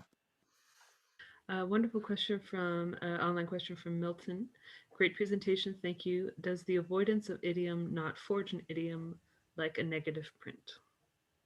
Can you repeat the question? Sure. Does the avoidance of idiom not forge an idiom like a negative print? I think it definitely does. I mean, it's actually kind of funny to read about guitarists like Eugene Chadbourne, who sometimes will start quoting song in his own improvisations, and is met with some disdain actually from the improvising community. And like, if you quote song, then the improvisation isn't free anymore. And he'll argue, that you're okay to, do it. You're free to do what you want while I'm doing this. And the song is, this long, and our improvisation's this long. And so, but it is kind of funny. And I think there is very, just the idiom in free improvisation, it's very uncommon to hear like long tones and drones and other things like that in a free improvised performance. And so I think Milton's right. There really is something of an idiom that's created in the rejection of idiom. And just like in composition, there's also, they're working with a referential sound, but with Gerard Grisset having a low E on the trombone in Partiels, that's still like you still hear that trombone, and there are cultural associations with that note. It's a very iconic note on that instrument. And so I think that this idea of rejecting cultural signifiers is a really interesting philosophical question in the context of whether we're talking about improvisation, composition, because we still have some sort of reference for just about everything that we hear. And even though we have these idealized notions of wanting to work with pure sound, we still have to reference something. I mean, the only like a referential aesthetic is really silence, and even that is problematic because silence doesn't truly exist. So Would you, I'm just looking for questions, but I was thinking about what you said about cultural signifiers, and I was wondering whether in the free improvisation community, there's a feeling of trying to forge cultural signifiers within their idiom, like the idea of democracy and freedom and those sorts of social and cultural ideals are sort of in some ways they're trying to get embedded into the sound and the idiom of free improvisation, if you can call it I think there's definitely some kind of political bent. I mean, if you think about a lot of this stuff was happening in the Black liberation movement of the 60s, and this idea of freedom was something that was very important to those musicians who are working in that idiom. I think that most of what my work is interested in is the aural signifiers of what a guitar sounds like, and those popular cultures that are represented by those signifiers. And so and it creates a very, very interesting problem for composers and improvisers who are trying to work against all these popular forms that we're so used to hearing, and use this instrument that has so many affordances to experimentation with sound, but can also become very problematic and start to sound kitsch by if you're quoting a Chuck Berry riff or something like that. So this is a wonderful presentation and question and answer. So thank you so much, Trevor, for your work. And we're just going to take a few minutes and then move to our next presentation. thanks so much, Amy. Thank you.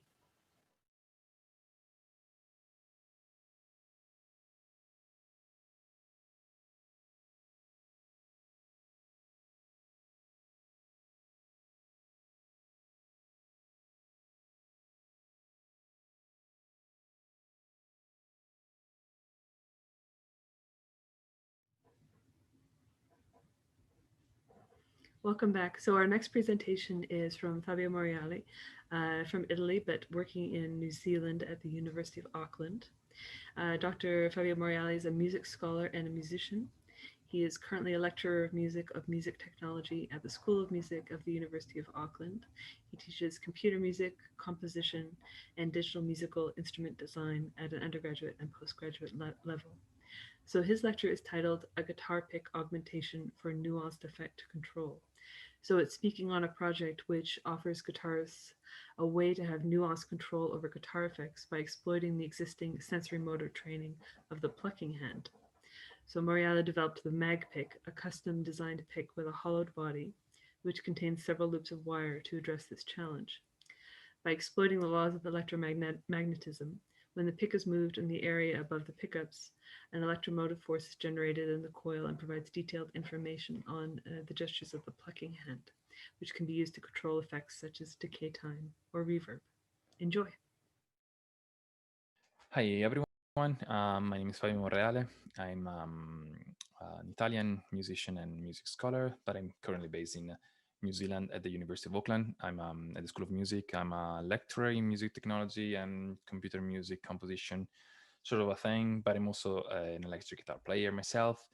So today I'm going to talk to you about this work of mine, a guitar pick augmentation for nuanced effect control. It's a research project I started a couple of years ago when I was still working in London at the Queen Mary University of London. And so I've done this work with a few colleagues that I had there, especially Andrew McPherson and Andrea Guidi. And just to give you a little bit the context of this work is that of the augmented instruments. Augmented instruments are defined as acoustic or electric instruments whose creative potential is extended by computer technology. That's a kind of a definition. For instance, there is an augmented piano. It's called a magnetic resonator piano that allows the pianist to control performance features that are usually unavailable in traditional pianos with extended gestures. For instance, glissando, sustain, pitch bending, all these things that are usually unavailable in a piano, they are available in this augmented piano. So we wanted to do guitar augmentations.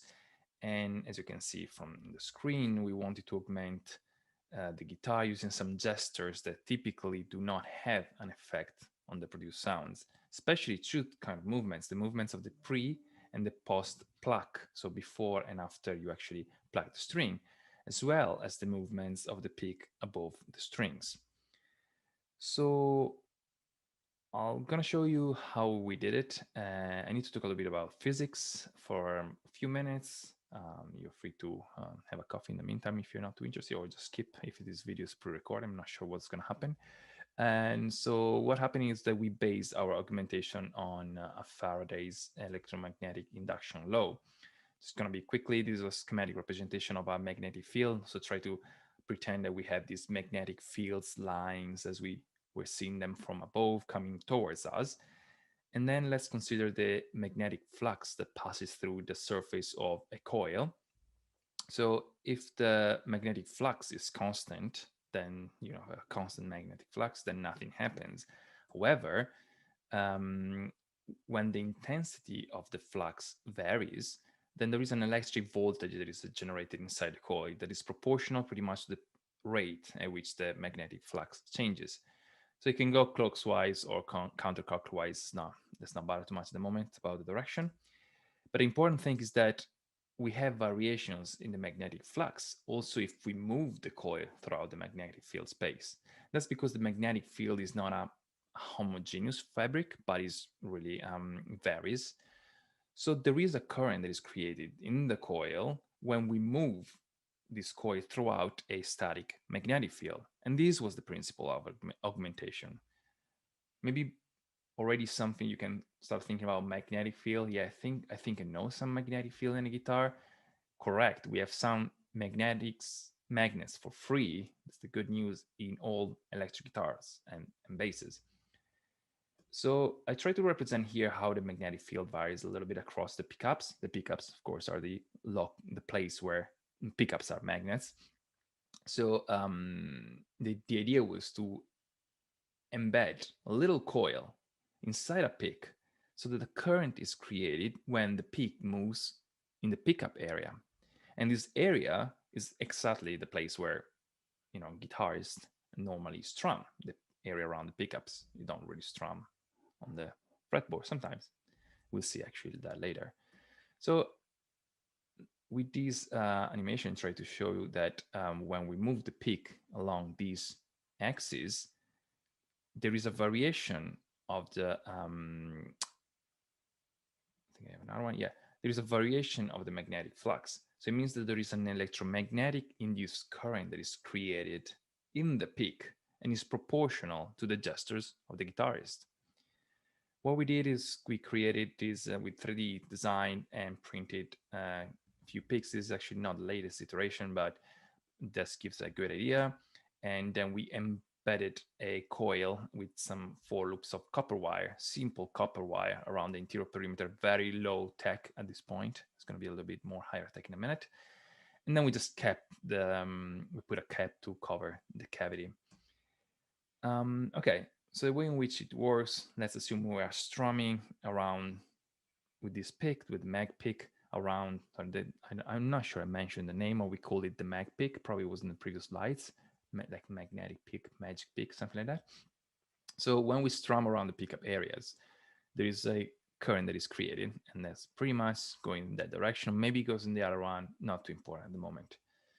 This signal is extremely tiny. It's really, really tiny signal. So we need to pre-amplify it as soon as possible, because otherwise you get a lot of interference with other maybe small magnetic fields present in the environment.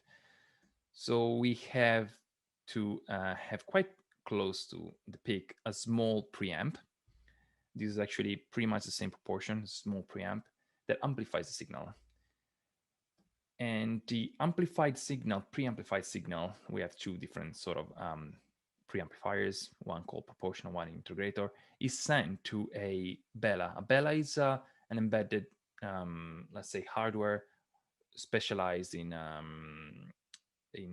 and music applications. So it's basically a computer. Like, think about it as a microcomputer. So we send this amplified signal that describes the gestures of the guitarist on the pickup area to a computer.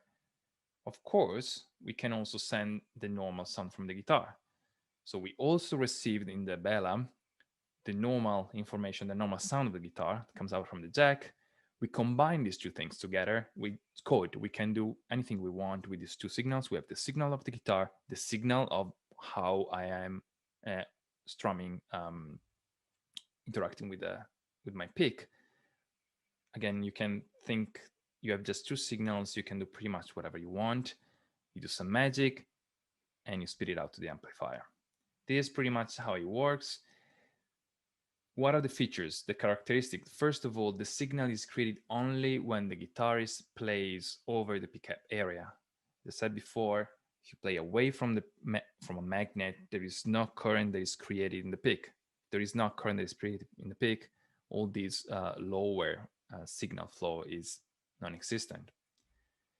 And in response to the intensity of the movements with a very wide dynamic range, is really sensitive to the changes in the in your gestures, in your hand gestures. And also, it responds to the motions of your hand above the strings, so not just touching them. Also, when you strum, actually the string, you pluck the string, but also above, because the magnetic field doesn't stop with the strings, but it continues above. So that's pretty much the principle. We tried a few different picks in terms of material, like acrylic, some metals as well, some combination of 3D printing stuff. We put the preamp in a little box and the Bella in that little thing that looks a little bit like a guitar stomp. And yeah, and this is pretty much how it looked. Our first iteration again, so the kind of thick, a small cable that connects the pick to the preamp in the box, then a thick, really stuff actually cable that connects it to the preamp. That's a little bit how it sits on. You can put it on your wrist or on your hand. I find more easy on your hand. It really doesn't feel like anything. It's very, very lightweight. You just leave it there and you don't really feel much. It's a little, the cable, to be honest, is a little bit in the way, But yeah, that's something that can be solved possibly at one point. Okay, so this amplified signal from the pick can really be used to modulate the sound of the guitar in any way you want, as I kind of slightly said before. To start with, we just explore 3 possible sound combinations. So here I had a friend of mine trying to make a few sounds while I was shooting the video.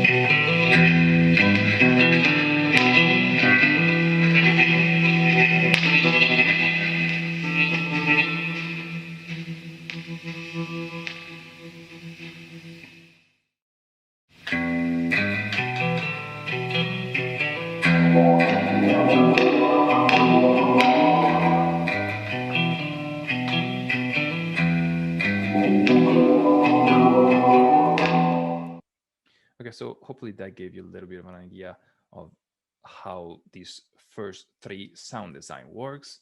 Again, we combined sound design in this context. I mean that we combine the sound from the guitar with the sound from the pick in 3 different ways, but there are technically infinite possibilities you can have. It's just you have to be creative about it.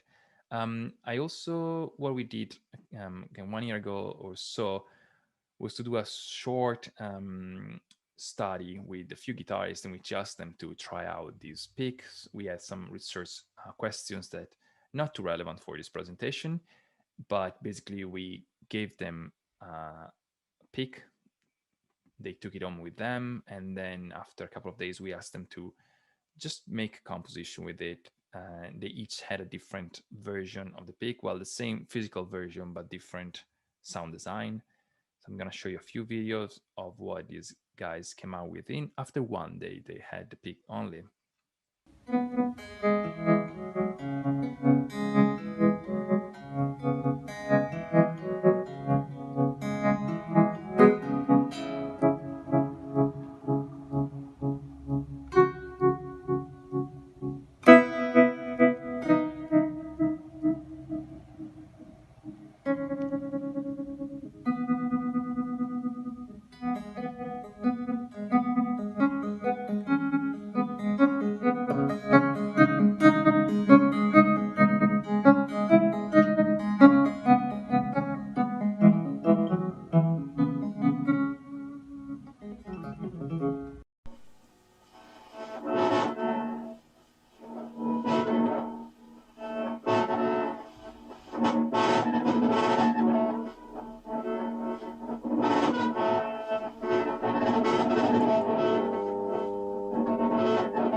Okay, so after these few days that I had the pick for, we invited them back and we asked them to reflect a little bit on what maybe the innovative aspects were, what struggles they had playing the Mag pick. And basically most of them were really impressed about this really subtle control that was allowed by the Mag pick. And So I just read this quote. I just really like the fine response of it. You can get a lot more out of these in terms of precision and speed. You can't get that much with a pedal. And so this subtle control is made possible by precise sensings of the pick movements that is directly transformed into musical material. You have as guitarists, we have a lot of control on the plucking hand. We don't have a lot of control on well, maybe you can develop, but on a volume pedal, I don't know, the foot is good for something else, for if you drive the car, it's good. But for having really subtle control on musical expression, well, probably we are much better off if we control that directly from our hand. That was actually a little bit our underlying principle and idea behind this, to really have there. And this connects to the next, the MagPick also has a relatively simple behavior that has a high degree of detail and immediacy, but connected to what I was just saying is this thing that we call locus of augmentation that coincides with this locus of interaction. Maybe it's a little bit, what does it mean is that the MagPick has a double function. It works both as a pick and a device to control the augmentation.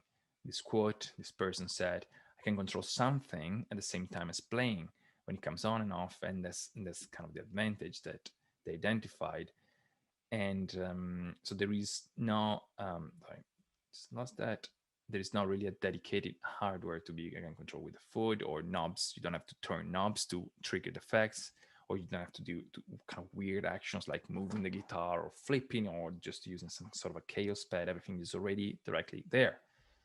And so the augmented aspect of the MagPick can be controlled by interacting with the hand pick guitar system that one normally would, with minimum adaptation. And also the thing is that guitarist has somehow some sort of visual information about the intensity of the effect, because that when you are above the magnetic field, so when you are closer to the pickups, then basically the intensity is higher. So I think you saw in the video when they were moving away from the pickup areas, the intensity was lower. So you can really try to control that like the intensity of the effect by even visually looking where you are. Oh yeah, another thing that we found quite useful is this thing that called the gradients of the effects. Another quote, with the pedal, I think it's more like, okay, I'm going to put this pedal on and use it for a while. With the MagPick, instead, it lends itself to short changes in it. So, it is quite rare to use an effect only for one or two notes. Usually, you just trigger it. Maybe you make a little bit of a section of a song and then you go back and trigger it on and off. With this solution, if you play, for instance, between the two, you have the effects on, you have the MagPicks on, you play between the two pickups, there's no effect, and then you cannot slowly go towards the pickup, and you start having an increase of the effect. But even just for the last part of the riff, maybe you can have a normal like dry sound, and then go above the pickup to just maybe give a little bit of a reverb at the end of a riff, something like that. So when using the MagPick, guitarists do not have to decide when to activate and deactivate the effect, which is rather always ready to hand. It's always a spectrum. It's not a binary on-off. It's always a little bit there, or maybe not if you play away from the pickups. But you can really decide the intensity. That again, you can control it by means of the strumming position and intensity. So I think I mostly talked about the strumming position at the moment, but it's also the intensity, how hard you basically interact with the pickup, with the pickup pick system that determines the intensity of the signal. Going forward, we have a new version of the MagPick now, in which we have also knobs to control maybe some variables. You can have, for instance, a room reverb to control with a knob, and a couple of buttons to activate and deactivate the effects instead of having always on. That can be quite annoying. But yeah, this is an ongoing project. We working on this project. We are all academics, so we don't really have. Unfortunately, we don't have, all our time to dedicate to improving this project, even if we wished. And the other thing is that at this point, we haven't really had much co-design with guitarists, because that's something that can be really interesting, is to actually hand over these to some professional guitarists and see what they come out with. So actually I've been in touch with some guitarists in Auckland here, and hopefully now we have a kind of a stable version. We're going to co-design with them some actual sounds. And the good thing is that, you know, as I said before, you can program the sound and the pick to do pretty much everything you want. So it can be really tailored on each guitarist's preferences and creative practice needs. So there is not a one size fits all, but you can code every single aspect. You can say, I don't know, like, it's just really the only limitation is, you know, like the creativity of or things you can come up with. But anyway, thank you. I'm not sure if I'm gonna be taking questions immediately. Depends on the time of the day, I think, or else you can just get in touch with me by email or Twitter. And also, if you want a little bit more details on the technical implementation, I just leave the link there. Thank you.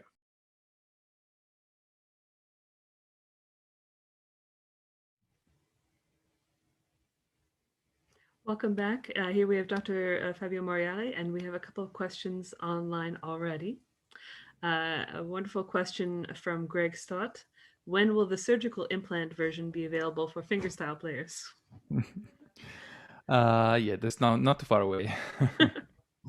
Requires a little bit more technological advancement.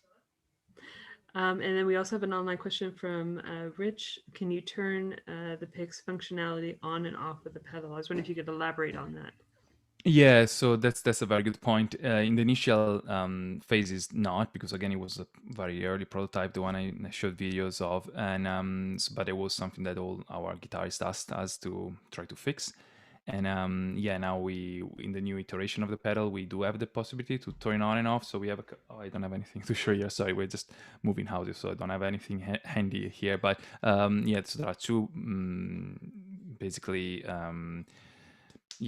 buttons that you can activate, deactivate with your foot, and also two knobs to control anything that you want. Again, as you can, for instance, have the pick to control the reverb, and have a knob to control the room size, for instance. So the new iteration, yes, you can. Oh, it's wonderful. There's also an online question from Milton Myrmikides. He writes, "It looks wonderful. I would love to try it. Would it be possible to send gyronomic data as well?" You mean, I think if it is like he added a clarification to include gyronomic data. There are interesting analytical possibilities here. So the sensing technology that we have at the moment don't have that sort of sensing possibilities, because again, it's just it's very simple. Copper wire. That is, so it's a kind of a passive sensor. It's very low-fi technology, as I think I said in the video. But so a gyroscope is something that is quite small, so it can be included quite easily, especially when we're working on new case to put this little preamp on. You know, putting a little gyroscope is taking no time. So, and then we can easily send that information to the Bella to activate it. But it's a good suggestion, actually. Wonderful. We had a couple of people joined the Zoom room. If there are any questions from people who are here, just turn your microphone and camera on, and you can ask a question. I see that Rich has a question. Perfect. Hey, Fabio. That was really interesting. I really enjoyed it. I now want to spend even more of my money on random guitar things, which is great. I don't know if this is thinking way too far ahead, or if this is just crazy, but is there maybe potential to have some sort of sensory detector on the fretting hand that works in collaboration with this, so you can have a kind of two planes of motion thing happening, like an X and Y axis, or is that on the fretting hand? So I think that requires a little bit of a completely different sensor technology, because again, we are exploiting the magnetic field that is already in the guitar. We don't want to add any external thing to the actual guitar. You know, we are really kind of proud of our guitars. We don't really want to attach any crazy things most of the times. So in that case, I will need to think about what sort of sensing can you use, but the integration is totally possible as long as you can detect the sensing somehow from the fingering. Again, because the brain, the computer that is taking care of doing all the calculations, is not a problem if we have an extra source of data. On top of my head, I can't think of. Well, there are some kind of glows, of course. There are some sort of augmented glows with all these sort of controls, but again, this is a little bit invasive, and a non-invasive solution is what we were a little bit after. So, yeah, and again, on top of my head, I can't think of something like that being non-invasive. Maybe some sort of rings can be a possible solution. I'm sure there is in commerce some sort of rings that send. But then the other problem is the cabling. So I was saying some sort of rings that send information about the finger position. But then the problem is the latency there, because if you want to have some sort of Bluetooth connection or wireless connection, you have latency there. And that's the problem we are facing at the moment, because we want zero latency. Well, zero latency is impossible, but as long as you are below 10 to 12 milliseconds, then it's fine. And the only way of doing it at the moment is with wired connections, at least as far as I'm aware. But yeah, that's a good point. No, that was amazing. Thank you. Thanks very much. Thank you. Thank you so much. I just want to see if there's anyone else in the Zoom room who has questions, or if there are any online. There was a comment from Francesca Naibo. She wrote, very interesting project. Congratulations. Thank you. Thank you. And I was curious about how you see this project progressing in the future. Or do you have concrete plans, or is it? That's a good question. We started actually as that was a research probe to start with. Again, we had a few ideas that about skill transfer when you have a new instrument. So that's actually a little bit part of a broader project I was involved in. And so we designed these design artifact with this pick as part of a project, but not necessarily as to be used as a performance instrument, like performance technology, let's say. But then, yeah, we realized that the potential was probably higher than what we thought artistically, and then that's where we started pushing a little bit further. We are working on again this new version that is a little bit more robust, but from there to taking, ideally, of course, we like to commercialize it, so making something kind of available for people that want to buy it. It's not going to be our I don't know how to say, our main job, probably, because we are all academics and not really entrepreneurial minded, I would say. So they require something about it as well. Some really commitment and skill to make it happen. At the moment, it's still a little bit cobbled up together, and it's working very well, but it takes time to set up, and definitely far away from being a commercially available product. But if somebody wants to try, I have a few copies actually. Now I have next month I have a study that I want to do now, but I have 5 of them now that are sitting in my office, and so probably a couple of them I'm happy to ship it, or like to people that want to try it for a few months and tell me what they think. I'm really happy to have real good guitarists trying it out, and we can. So get in touch with me if you want. And so how would people be able to get in touch with you? Oh yeah, so I don't know if I just email or just I don't know if I can write it somewhere. Sure, if I could put up the link to or Twitter, your university page, possibly. My university page, or just my name and surname, and that's my Twitter account with no dot in the middle, just name Fabio Monreal. That's my Twitter handle, so you can also get in touch there. And Oh, wonderful. I was also very curious about the answer you gave to Rich. So it seems like one aspect of the project was to keep it within as you said, the sensory motor aspects of guitar performance, and making sure, I guess, that people did not have to learn a new technique in order to use it. That's it. That was really the big point. That our big research question: how to, again, can you offer augmented instruments to a guitar player, for instance, or any player, but without asking them to relearn a new set of skills, because that's a big step, right? It's like learning a new instrument sometimes. So if you have to relearn all the sensory motor mechanisms that you develop with training throughout the years, and you definitely want to maintain them as much as possible. So we say, well, you have a lot of dexterity in your hands. You have a lot of subtle controls in your hands. That is more than what you can do. So why don't we using that to control the sound? And so that's exactly the point. I think there was a point for this. That's perfect. So what I'll do is I'll just post a link to your university page so people can get in touch with you. And thank you so much for this incredible project. It was really wonderful to learn Thank you.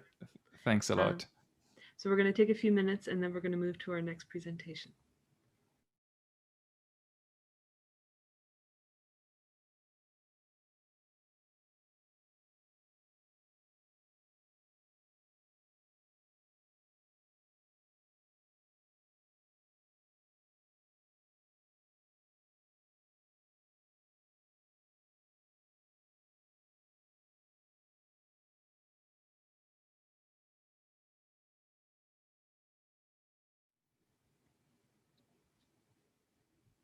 Welcome back.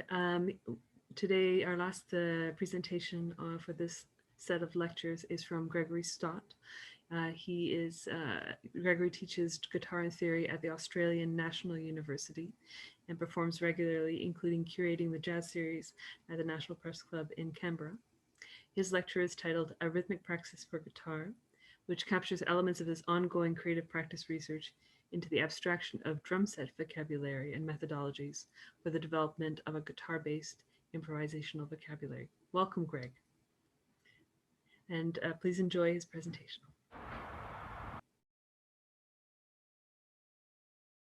National, and thanks heaps for tuning in to this video, which is pre-recorded because of the time difference. Unfortunately, won't be able to be there to meet you all, but maybe next time.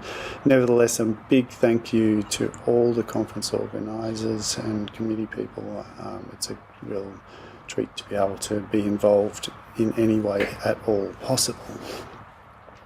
So what I'm going to be talking to you about today is my kind of current pursuits in my creative practice. In particular, I've been looking at abstracting drum set and snare drum ideas, both vocabulary and methodologies, for developing my improvisational vocabulary and idiolect on the guitar.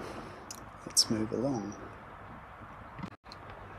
So my larger project that I'm currently working on involves all sorts of compositions and recording outputs and so on, but today I'm just cherry picking a few very small level concepts that have been informing my improvisation practice and my development on the guitar.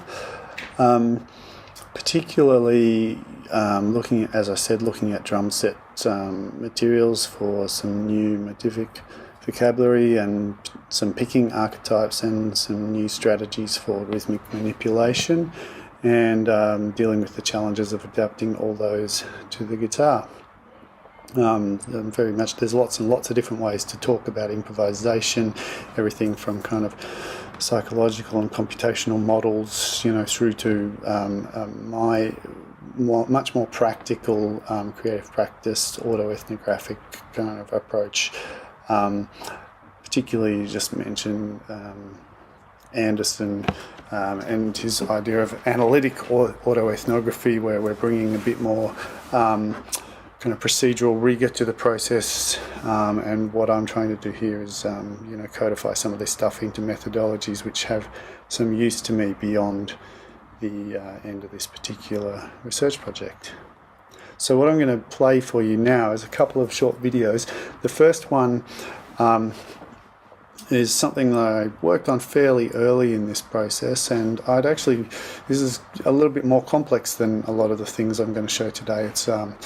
It's an excerpt from an etude that I adapted from a snare drum piece, and a lot of little technical problem solving things to turn it into a melodic etude.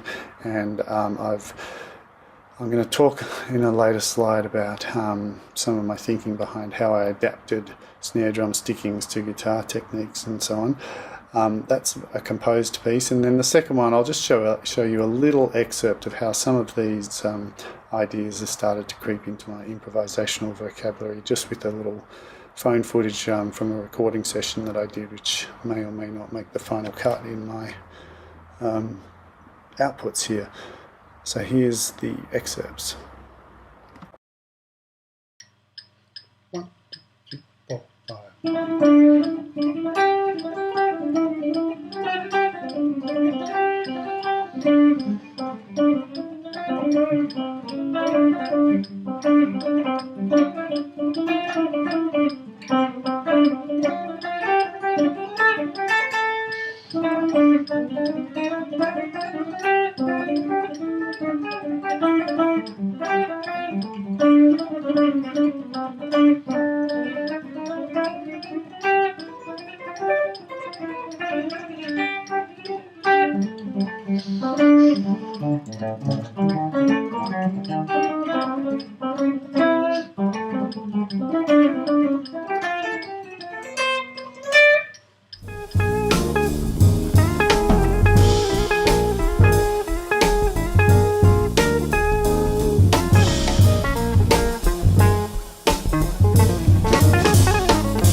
So that second video had it had some just standard sort of jazz influence vocabulary that I've been working on, but it also had some motivic material that was based on a drum rudiment called a paradiddle diddle, in which I had abstracted into kind of a picking archetype, which I could sequence sort of horizontally and vertically around the guitar in various tonalities. Some of that was derived from ideas that came up through exploring the possibilities of that first etude. I went through many revisions on that one. But basically, as I started exploring all of this stuff and all the possibilities arising from this drum practice, I realised that I was going to need a way to organise my outputs, because if this were to become kind of like a thesaurus-like cataloguing of possibilities, it would be vast and it would be kind of meaningless. So obviously the outputs from this are highly curated, and I choose my favourites. So I came up with this kind of model that you can see on the screen here, where I generate these seeds, which is a term I've definitely borrowed from pressing, but I'm using it in a fairly specific way for kind of picking archetypes and small motifs here. And I'm looking at developing a range of my own micro-level strategies, which are simple transformations, simple sequencing, and perhaps very simple targeted improvisation practices. And then what I'm calling meso strategies, which are a little more complex but still quite structured, perhaps etudes, perhaps combinations of multiple simple strategies. And then macro is, sort of real world, in the wild usage of these things in improvisation. And it's to be expected that they would come out in imperfect ways, responding to the interaction with other players. And so what you saw in those videos, an example of say, a meso level composed etude, and then just some real world improvisation, perhaps considered more of a macro level. But today I'm going to focus mostly on little micro strategies. So in developing these micro strategies, I really needed to kind of get myself a bit organised, because what does it actually mean to kind of abstract a drum rudiment for the guitar? There's lots of different ways you could do it. So I basically categorised them into two groups, what I would be calling procedural abstraction, where I actually substitute a variable. So on drums, it might be right, left, right, right is the sticking, and I might substitute the picking down, up, down, down. Or there are many combinations of drum rudiments, and there's lots of variables that can be substituted. Now that is, I've focused mostly on picking archetypes so far, but any other sort of binary musical element could be substituted in there to generate some results. And then representational abstractions, where it's not necessarily, sometimes the procedural abstractions don't necessarily keep the same accent structure, whether that's pitch accent or agogic accent or whatever. So sometimes you have to change the way you execute something in order to represent a kind of an abstracted version of the drum rudiment. And most of that example, the Wilcoxon example I showed you, was procedural abstraction with pickings, but they were kind of also curated to also have, to kind of have the same accent structure as the original snare drum rudiments. So here's a very simple application of that. There's a famous drum rudiment called a paradiddle. It's one of the first ones they all learn, and there's no particular agogic accent to it. It's just achieved by a dynamic accent. And it's a sticking right, left, right, right, left, right, left, left. And if I turn that into a guitar picking, obviously the consecutive rights and lefts converted to downstrokes and upstrokes involves some kind of string crossing. And I can come up with all sorts of different picking combinations, like the first one here, or the second one, or more of a melodic pattern like the third one.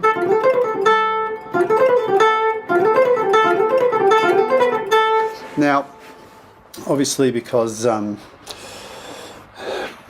picking heavily affects what's practical and sort of idiomatically comfortable on the guitar, so if I were to try and alternate pick some of those, they would be very awkward. Yet when I take this new picking archetype, some of them become more comfortable.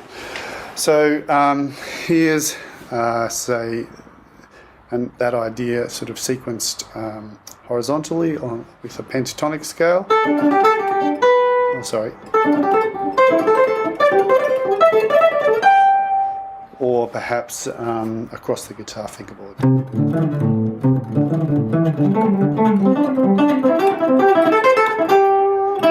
And so on. So I'm not necessarily improvising at the level of note to note. I'm sort of improvising how I move around and manipulate these cells. So we can generate lots and lots of different motivic material and picking archetypes and movable melodic cells from all the different rudiments, and there are sort of 40 standard ones, but there are many, many more, and many, many different ways to phrase those rudiments. And then we can start displacing those rudiments and like playing them in different subdivisions and cycles, augmenting and truncating them. We can look at different phrasings, particularly some of the Swiss and French ways that certain historical rudiments might have been played with sort of quintuplet phrasing and things. Then the other thing I've been looking at is this idea of the so-called syncopation methodologies, but a la Alan Dawson and some of the other famous drummers, but that is a whole different thing and for another time. Let's move on to some of the simple transformation strategies. So just a couple of quick examples of transformations. We can take a simple paradiddle picking archetype abstraction and play it, instead of playing it on the beat conventionally, you can displace it 2, 3, 4. Or if I slow this tempo down a little,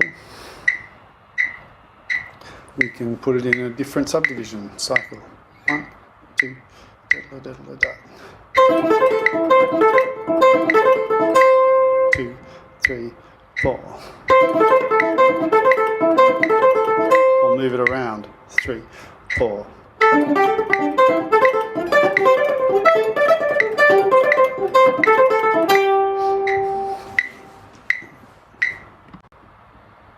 I'll just quickly play one of these examples here, the idea of augmenting a paradiddle. We're doubling the length of the first note of each cell, giving us a little 5-beat cell there, and I'll play it first as conventional paradiddles and then play it as 16th notes cycling across the bar line. 3, 4.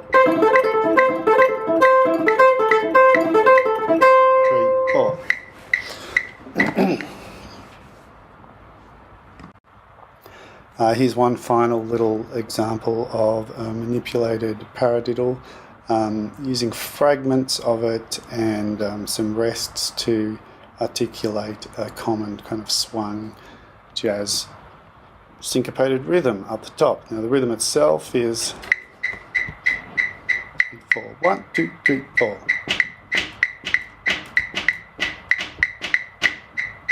And if I play 1, 2, 3, 4.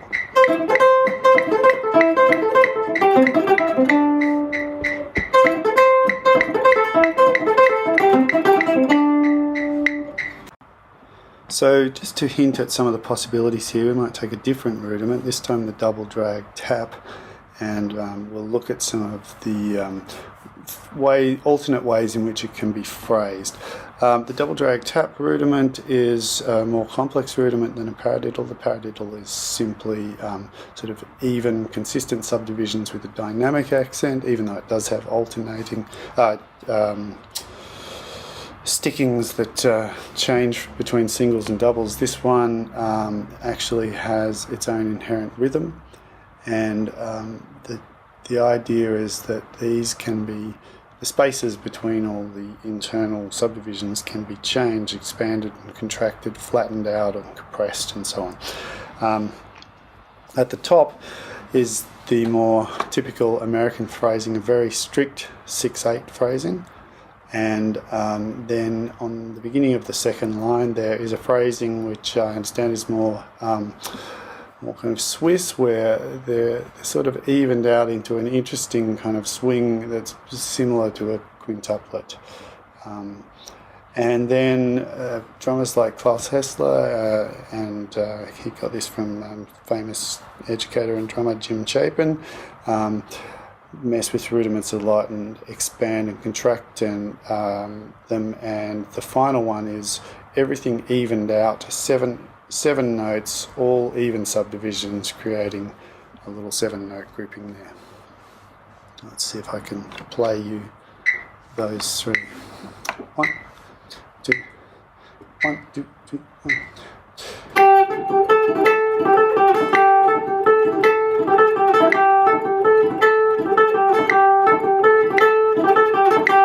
And the quintuplets.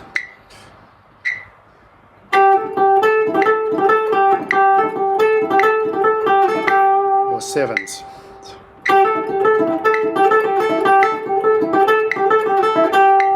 Oops, rushed it a little bit on that one. Anyway. So as you can see, given that even just with the kind of Percussive Arts Society 40 international rudiments, plus the numerous kind of other traditional variations in phrasing or completely new rudiments and so on. And then when we add in the idea that we have all the different melodic interpretations of these rudiments, there's a lot of material to work through here. And some of my stuff that I'm working on at the moment is kind of meshing this with a different concept that many drummers will be familiar with, the idea of working out of the famous syncopation book and adding densities to structural rhythms, but that is for another time.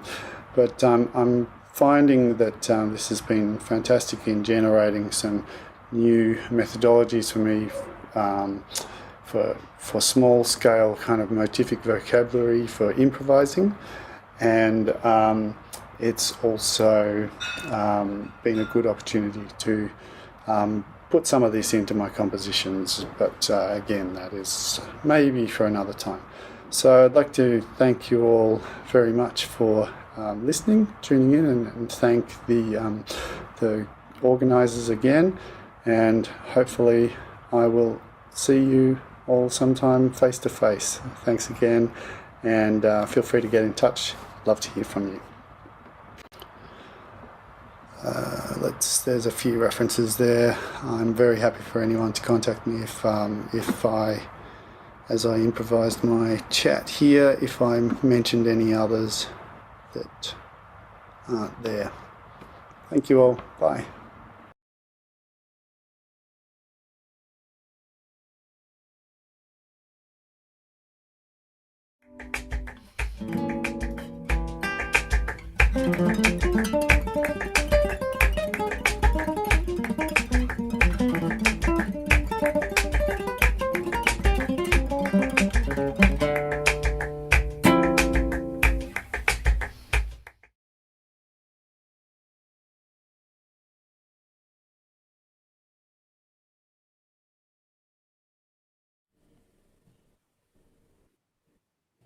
Welcome back. Thank you so much, Greg, for that incredible presentation. So I was so happy to see a lecture on inter-instrument approaches, and especially one that's applied to jazz guitar. It's just really fascinating. Oh, thank you. I was really curious about how your students were responding to this. Yeah, that's an interesting question. I mean, there are one or two students I have who've become interested in this. A lot of them, I would probably say, we're focusing on just fundamental stuff, and I might hint at this. Look, the teaching of picking thing is a whole topic in itself, because it's something I've actually struggled with for a long time. Do I teach them the way I pick, or do I drill them on fundamentals? It's both of them require probably more time to do properly than I get to see them over a course of your study. So I do if they're interested, some of them who've seen me talk about this stuff ask me about it, and if they're interested, I go with it. And but yeah, probably I'm still forming my own methodologies, so I haven't gotten into it too deeply with them yet. Hopefully I will, though. And this is a question that just came up in my mind, but I have no idea whether it would actually be at all practical.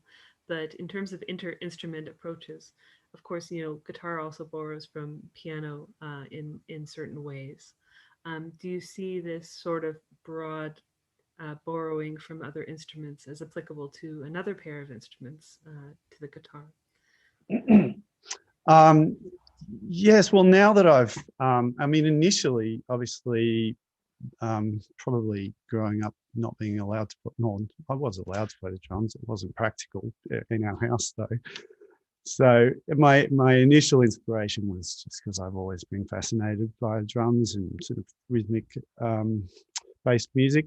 But as I got further into it, it did prompt me to think more about defining my methodology so that it might be transferable and applicable to other instruments. So I've entertained the idea that these sort of models that are my own personal models are definitely applicable, but I'm still kind of digging through this stuff at the moment. But I do see possibilities for that, yes. We have an online comment from Jordy Haley. This is a great lecture on material and process in real time. Thanks so much. Thank you. So given where you are at the process, how do you see it developing in the short term as well as the long term? Well, I mean, in that lecture, I focused a lot on sort of the micro mechanics and so on of developing my vocabulary. But what I glossed over is that it's part of a folio-based project for my PhD, which is so, it's not the full picture. My short and medium-term objective is to just get these sort of couple of albums done that are part of my folio and showcase me kind of incorporating some of that into my playing. I'm not trying to completely reinvent my playing. I'm just trying to augment it a bit. I mean, I work in a fairly conventional paradigm. You know, commercial music, jazz music. I'm just trying to work out how I can add little bits of my own voice in that kind of paradigm. Actually, I saw the one. Oh, I saw one from Trevor there, but also from Tom. I'd be happy to talk to him. But the Trevor's one about Miles Okazaki. Yes, after I started this, I became aware of Miles' stuff, and he's great. And for a brief moment, I thought, oh no, this is, someone's already done this. But then and very different, yeah. It's a different approach, yeah. It is a bit, and there is some stuff that definitely overlaps. And in my writing, I talk a little bit about that. But there's some sort of fundamental assumptions on what the starting point is with his stuff that's different to mine, and I definitely find that he's very inspiring. And the smaller and then turned into a methodology which I can then go and apply in other ways, I guess, where I hope to make. We're losing your audio and video a little bit, Greg, I think. I'm so sorry. I'm sorry. That's but maybe if it's possible, if you can answer the last question in Facebook or on the chat. I know people would like to hear your response. Yeah. Thank you so much for your time. Elaborate on it, because I was. And we're going to take a few minutes, and then we're going to move to the roundtable. Thank you, Greg. Thank you.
Welcome back. So it's my great pleasure to introduce this roundtable on improvisation.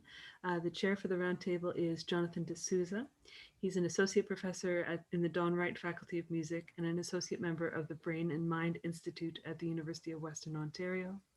He is also the author of Music at Hand from Oxford University Press and Fretboard Transformations from the Journal of Music Theory 2018. Thank you so much and welcome to all here. Thank you, Amy, and thanks to everybody attending here and coming out for this roundtable on improvisation. So much great stuff at this conference, as it was in the first, the pre-pandemic version.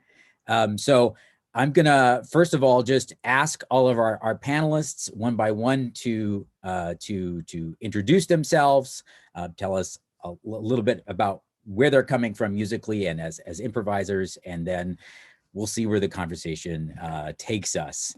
We'll go. Why don't we go in the order that's in the program here? So Diego, can you get us started? Okay. Hi, everybody. I'm Diego. I'm from Colombia. I'm living in Barcelona for the last 20 years.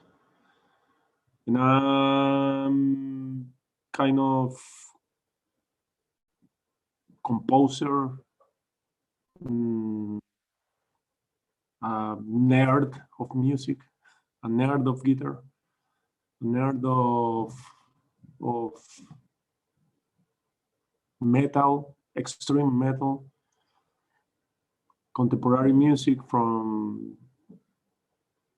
second half of 20th century, an educator.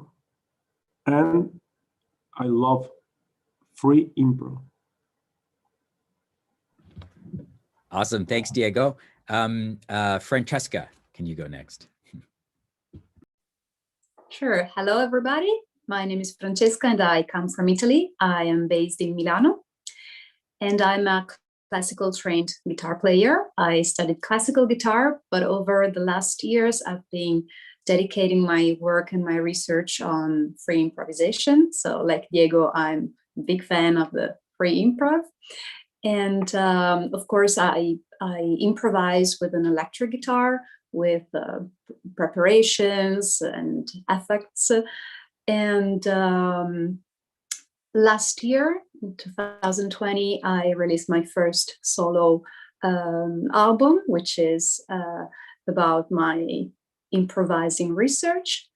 And I also studied actually free improvisation in Basel. I did a Master of Arts in free improvisation, and it was a very interesting and super intense experience with amazing musicians from all over the world.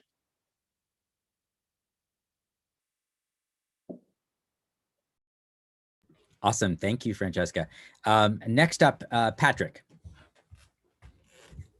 Hi, everyone. I'm Patrick O'Reilly. I'm in Toronto, Canada. I'm a guitarist and improviser and a composer for improvisers. I'm a doctoral candidate at the University of Toronto for electric guitar performance right now. And a lot of my work in the last few years has been focused on accessibility in improvisation in terms of my compositional practice. And as part of that, I also curate improvised music and composed music series and run a small, very small cassette label to try and disseminate improvised music from my community. Awesome, thank you. Okay, great. Rich next. Hi guys, my name is Rich Perks. I'm a guitarist, composer and musicologist. I've been improvising with the guitar for many years now in a bunch of capacities, everything from commercial music sessions, idiomatic things to very free stuff, both solo and in ensembles and all manner of settings and concoctions. Most recently I've been working almost exclusively, but certainly predominantly, with the fretless electric guitar, where I've been exploring the performance possibilities and the affordance of that instrument in terms of extended techniques, extended timbres and so forth. and that has taken me in a whole bunch of different directions, including intercultural collaborations, going predominantly with West Asian and Middle Eastern musicians, taking elements of expressions and articulations from that part of the world, incorporating that into various pieces of music. It's also encompassed working alongside composers for long incubation periods to develop repertoire for the instrument, because there's very little repertoire for the fretless electric guitar, but most of that often incorporates strong elements of improvisation. And lastly, I work with the trio, which comprises fretless electric guitar, trumpet, and percussion, but everyone has some form of technological augmentation. So for me, that's predominantly effects and EBow and so forth, but then the guys playing percussion are running through Max MSP, the trumpet players running through all things that are beyond my capacity for understanding. So we're just pushing the sonic boundaries of an otherwise limited instrumentation and seeing what we can get out of that by adding all of these different things together. Awesome. Thank you. Thanks, Rich. And Trevor. Yes, Trevor Babb. I'm based in the States in New Haven, Connecticut, about halfway between Boston and New York. Like Francesca, I have a very classical, legit training as a classical guitarist, but got into new music and electric guitar in grad school, and ended up settling here in New Haven, where I went to grad school at Yale, where there is this very legit conservatory style school, but we also have a lot of influence in free improvisation, with Anthony Braxton having taught half an hour north of us for a very long time, and Tyshawn Sori being there now. And so as I settled here and began making my life here, I discovered this whole other scene in this city as well, and so have been cross-pollinating with the free improvising community here as well. And also in my teaching as an instructor at Vassar College, where I teach at a little liberal arts school in the Hudson Valley area of New York, I get students who come to me having mostly just learned a few chords on YouTube and wanting to actually learn how to improvise. And so as a teacher, I've been struggling with this. How do I, as a classically trained guitarist in this position that I have, teach these students who want to learn how to improvise? How do you actually do that? So that's a little bit about where I work in the field of improvisation. Awesome. Thanks, Trevor. And thanks, everybody. So, I mean, feel free to, for anybody watching, feel free to post questions in the chat here on Zoom, on YouTube, on Facebook, wherever you're watching this. I'm going to get there's lots of different ways that we can go with this conversation, and lots of different places where we could start. I mean, for example, improvisation and pedagogy, as Trevor was just talking about, would be a fascinating thing. But because this is a kind of guitar-focused group and a guitar-focused conference, and because I'm fascinated by these things, just to get us started, I'm curious, when are the times when you feel like you're improvising with the instrument, and when are the times where you feel like you're improvising against the instrument in some ways? How does whatever kind of instrument and technical setup you have enable things or guide you in certain ways, or feel like a kind of non-human collaborator? And in what ways does it provide a kind of resistance? I don't know. I mean, we don't have to go in any particular order, but if anybody's thoughts on that, I think I'd be curious to hear.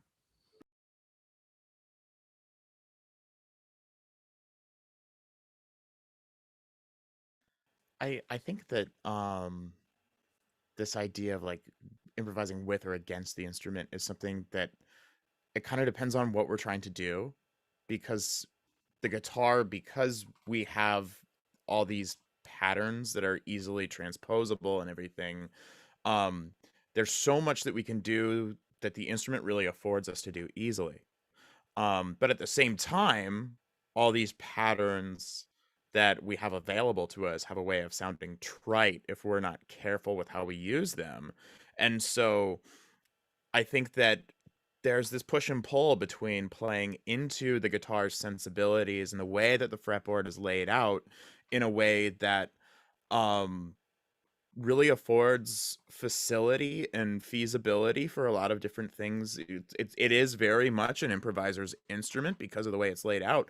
But when we're trying to not sound like a guitar player, then things get really, really difficult.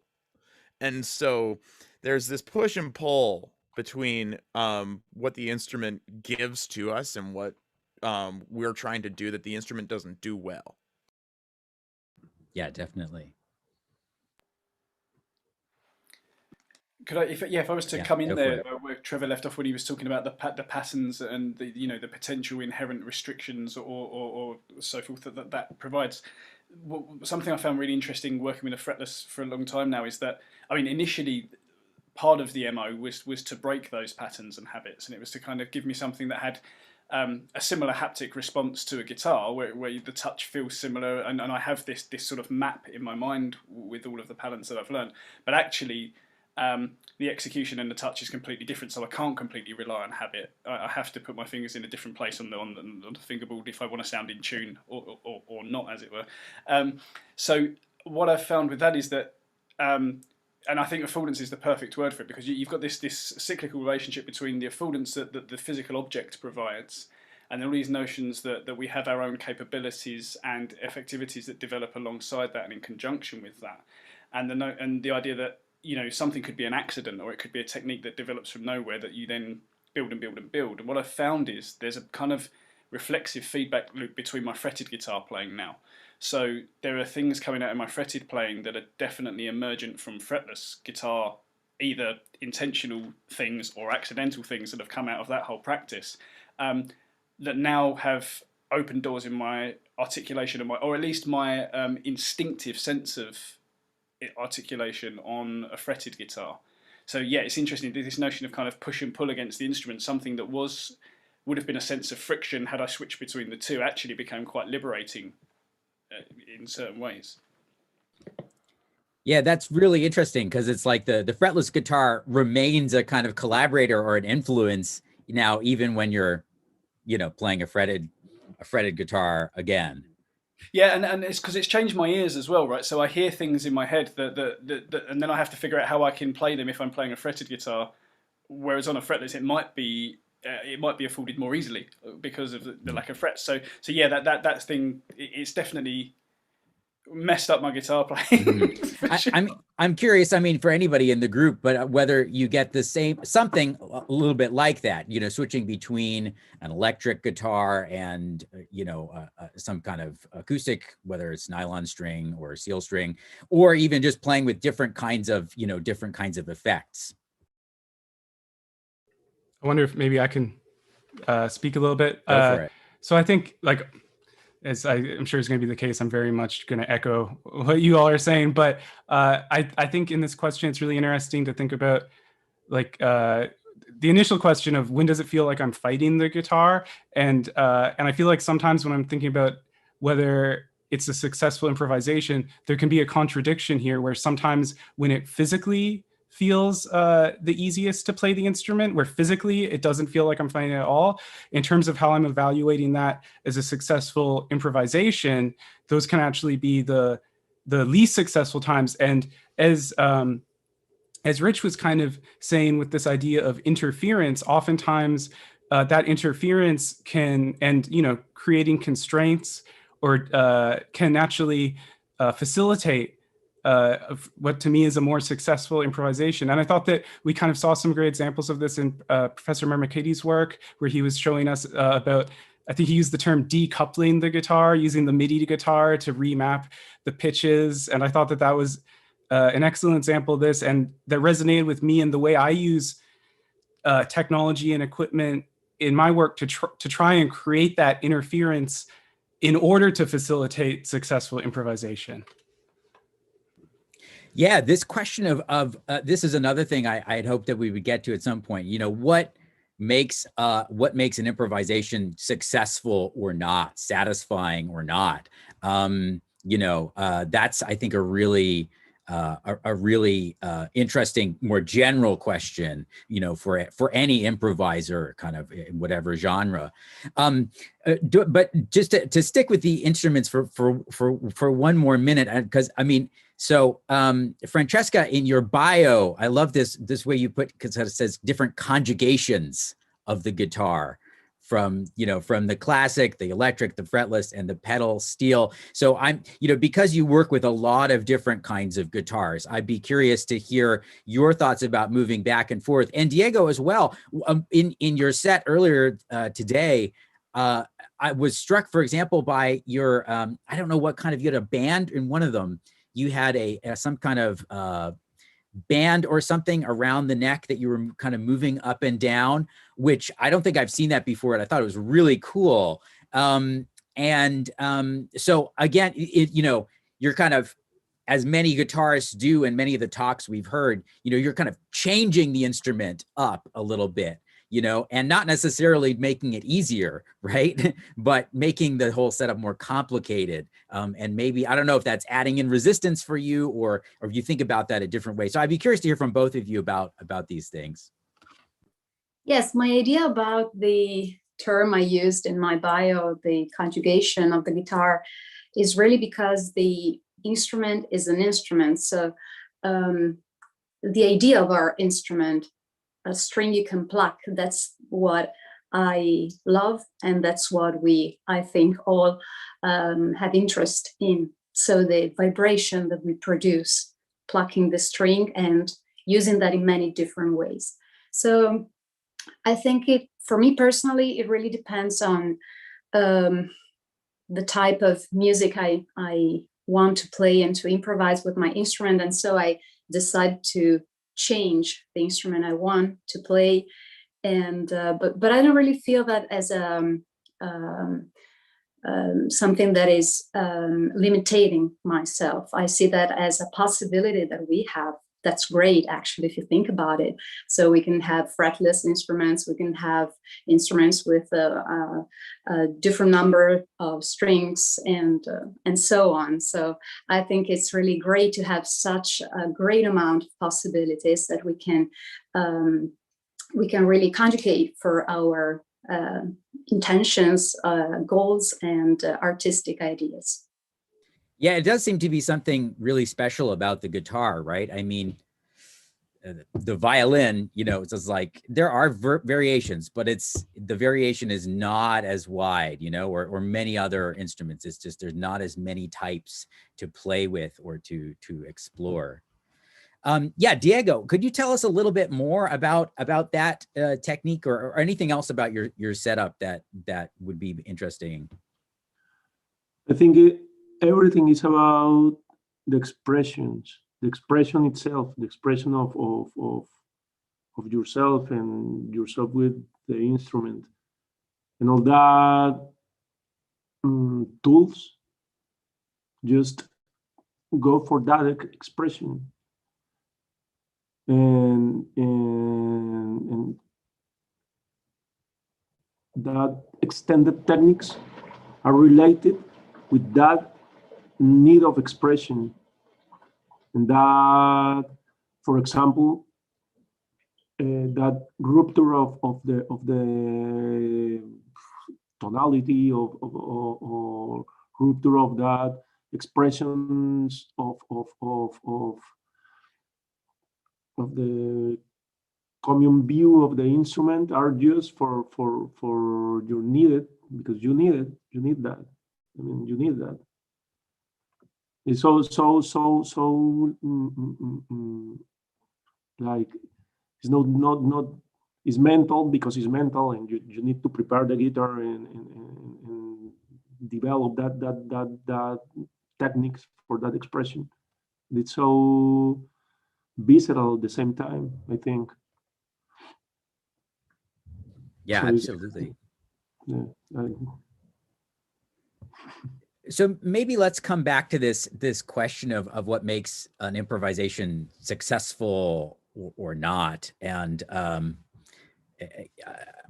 mean, I guess maybe everybody has a different answer, or maybe you have a different answer depending on the situation.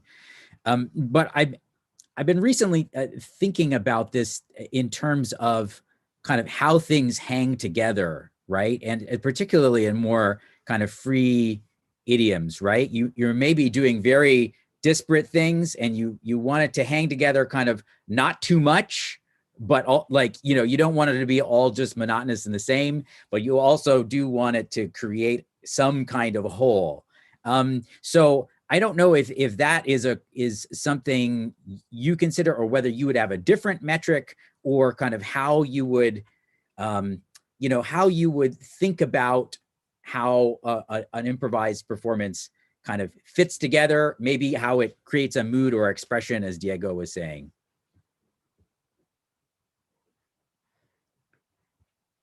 I don't know if that makes sense. You're nodding, Patrick, so I don't know if so, but no, yeah, it definitely makes sense. And I think, as you're saying, it's going to be a very personal answer for everybody. And for myself, it definitely is very contextual, where, you know, whenever I'm improvising, it's always existing on the spectrum of creative and recreative playing. And my preference is generally to be closer to the creative side in the moment. But as you're saying, like, you know, I'm thinking about the example you gave, and most of the time that is kind of the similar goal to me, but I'm trying to think of examples where that's not true. And I'm thinking in particular of, for example, I'm lucky to participate in one ensemble that's a large electroacoustic drone ensemble, where we very much in particular are improvising and trying to have a very consistent, not static, but something approaching that sound. And I feel like a lot of the metrics for judging the success of that are actually almost outside, as well as there being a few musical considerations. It's almost outside of that, where it's more of a how the community feels, how the ensemble and the environment we create feels. Is everyone feeling like they can express themselves and have room for that? Is everybody feeling safe? And so I think there's a lot of things to consider. Yeah, that's really fascinating. Rich. Yeah, I think this is a really interesting question, and it potentially huge, and so hopefully not to detract too much from this. But I agree with Patrick. It's definitely contextual. It's different if you're doing a solo improvisation compared to working with others and so forth. But one thing I do think is interesting, and apologies if this is going in too much of a tangent, but I think, certainly for me, and I don't know if it's the same for others, but I feel like I'm serving two masters half the time. There's the sense of the real-time engagement, which can be incredibly satisfying, and you have a whole bunch of metrics that are running through your mind in that moment, whereby you're judging the success of this thing. But personally, I can't shake off this idea of, when you retrospectively listen to something, casting a whole nother sense of judgment over that. So it could be that the situation where, when you're playing something, it feels everything's happening, and this is the most satisfying improvisation gig I've ever done in my life. And then you listen back and you think, wow, that sounds actually pretty incoherent, and I didn't hear that these other guys were having a whole different conversation over here because I was engaged in this thing, perhaps. Whereas conversely, you can have something where you think, oh, I didn't really feel like this was gelling tonight, or I didn't feel like I had my usual sort of conversations with that guy, or whatever it might be. And then you listen back and you think, well, everyone was talking, everyone was burning, it was great. So I sort of, for better or worse, tend to have these analogies with, like, you know, as if you were sitting around having a discussion in the pub. You know, these interactions are very human in their nature. But once you've got the time to essentially scrutinise this thing afterwards, no one wants to see themselves drunk. So you might have had a really good conversation, but you look back and think, man, I should have calmed down when I was saying that, you know, whatever. I see you laughing. Trevor, do you think this connects, like in your paper, you talked about this, the reluctance of some free improvisers to even record their stuff. Do you think that's it, or is it maybe something else? I think maybe that is it. That just not, you know, I remember the first time I heard my own voice recorded on like a little cassette tape when I was just a little kid. I sound like that? I don't sound like that, you know? And so, I do think, you know, especially with improvisation, there's this whole element of ego in it that, you know, is something that can really poison an improvisational performance, especially in this kind of non-idiomatic world that a lot of us represent and come from, where the whole idea of ego is something that is really frowned upon. And it's so much more about this kind of communal experience, especially in a group improvisation, this idea of shedding ego, all this, um, Zen stuff that these guys were picking up from Cage, and um, that so much in the more idiomatic side of things and more straight ahead jazz, there tends to be, I think, a lot more ego, and there's that room for that one person to kind of stand up on their pedestal and say, this is what I have to say, right? And of course there's support and there's interaction in that, and good idiomatic improvisation is done that way, where there really is conversational interaction between the players. But I think that this idea of ego taking over a performance, and like Rich is saying, not realizing that there's this whole other conversation going on across the room with other members of the ensemble, it can really take something south. Yeah, definitely. I'd like to add something. For me, personally, the way of judging an improvisation good, successful, is based on the success it has in really getting to communicate something very intense and very special. Because it happens very often while improvising that you just basically just stay around the real thing, the topic. It's like you are chatting with friends about the weather. You're just saying futile things. But then the moment when you really get to the point and you start like talking about very deep things, then it gets really successful for me. Yeah, Diego, go for it. I think this is so mysterious. I mean, sometimes you are so deep in that, and you are with your friends, like or people who's playing like hell, and you are there, and then you listen and you say, "I'm sorry, it's that shit," Inside you think, this is the better improvisation. And sometimes when you are so uncomfortable, really uncomfortable, and you say, this is hell, this is so hard to make, then you listen, and it's beautiful. And it's a lot of different matices inside of that. I mean, it's so mysterious for me. Sometimes it's good when you think it's not. Sometimes it's nothing when you think is the best stuff. It's so mysterious. This is my experience in a lot of improvisation, a lot of improvisations. Rich, did you have your hand? Go for it. Yeah, there's something else that sort of sprung to mind with this conversation as well. I think in terms of gauging a good improvisation, there's other factors too. So if you compare it to, say, a normal gig where you're playing set repertoire or whatever it might be, and you make a mistake, you spend the drive home the whole time saying, it was an okay gig, but I messed that bit up and I made a pig's ear of that thing. Or I probably, everyone that thinks about music to the extent I guess most of us do. But then the converse can happen in an improvisatory gig for me, where you could have something where nothing's really happening, and for whatever reason it's not gelling, whether it's people have had a bad day, or whether it's different players, or whatever it might be, and then all of a sudden you get 20 seconds of something absolutely incredible, and it's really just wham, and it happens. And then bizarrely on that drive home, you're thinking, wow, that 20 seconds was really cool, that was amazing. And it's just a completely different experience.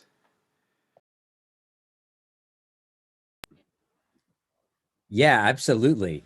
Well, I just want to take this moment to reiterate something that Amy just put it in the chat here in Zoom. If anybody watching, listening, if you have comments or questions, we're really excited to hear them. So you can put them in the chat, again, in any of these places, and we'll try to get to them.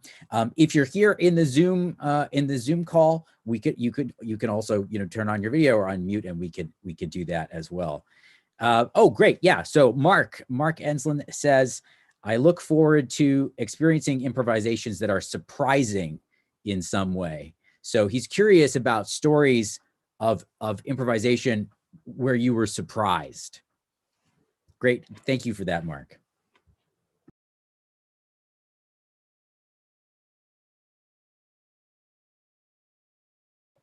I can add something to that. I don't know if it's quite the same thing, but I've had experiences where I mentioned earlier my trio were quite tech heavy, and we were on a gig in London. It was a free improv gig, and there were a few kind of like London names on the bill, so we were all a little nervous. You know, we've got to. Actually, I think there are some egos in free improv. So like, you know, we were a little nervous, but then we had complete system gear failure. So then we were down to basically guitar, acoustic trumpet, and part tuned, part untuned percussion, and that was one of the most interesting improvisation gigs I've ever done. Certainly in terms of surprise, because everything was a surprise. The entire plan was completely thrown out of the window, but we had to play. So I don't know if you're talking, Mark, more about specific moments, but that was certainly the whole gig was a surprise in that sense. I think this is a surprise from a semi-improvised situation. There was a gig that I was doing. I was playing a piece by Paula Matthewson, who's a great composer who teaches at Wesleyan University in Connecticut. And it was this sort of guided improvisation involving electric guitar and FM transmitter. And I started to play the piece, and I'm like touching the lead from the transmitter to my string to try to make this noise that she's wanting from the piece, and nothing's happening.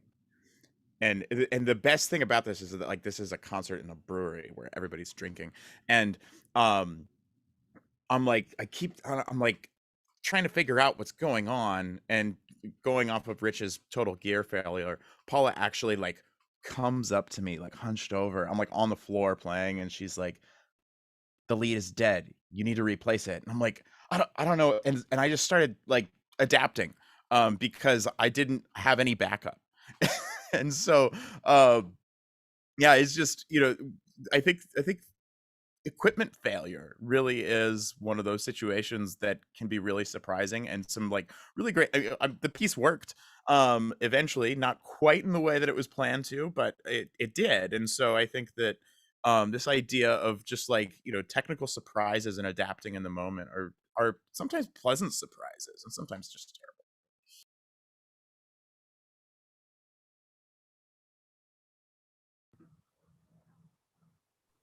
Patrick or Francesca? Yeah, go for it, Francesca. Yes, I want to share with you my thoughts about surprises, because actually they are.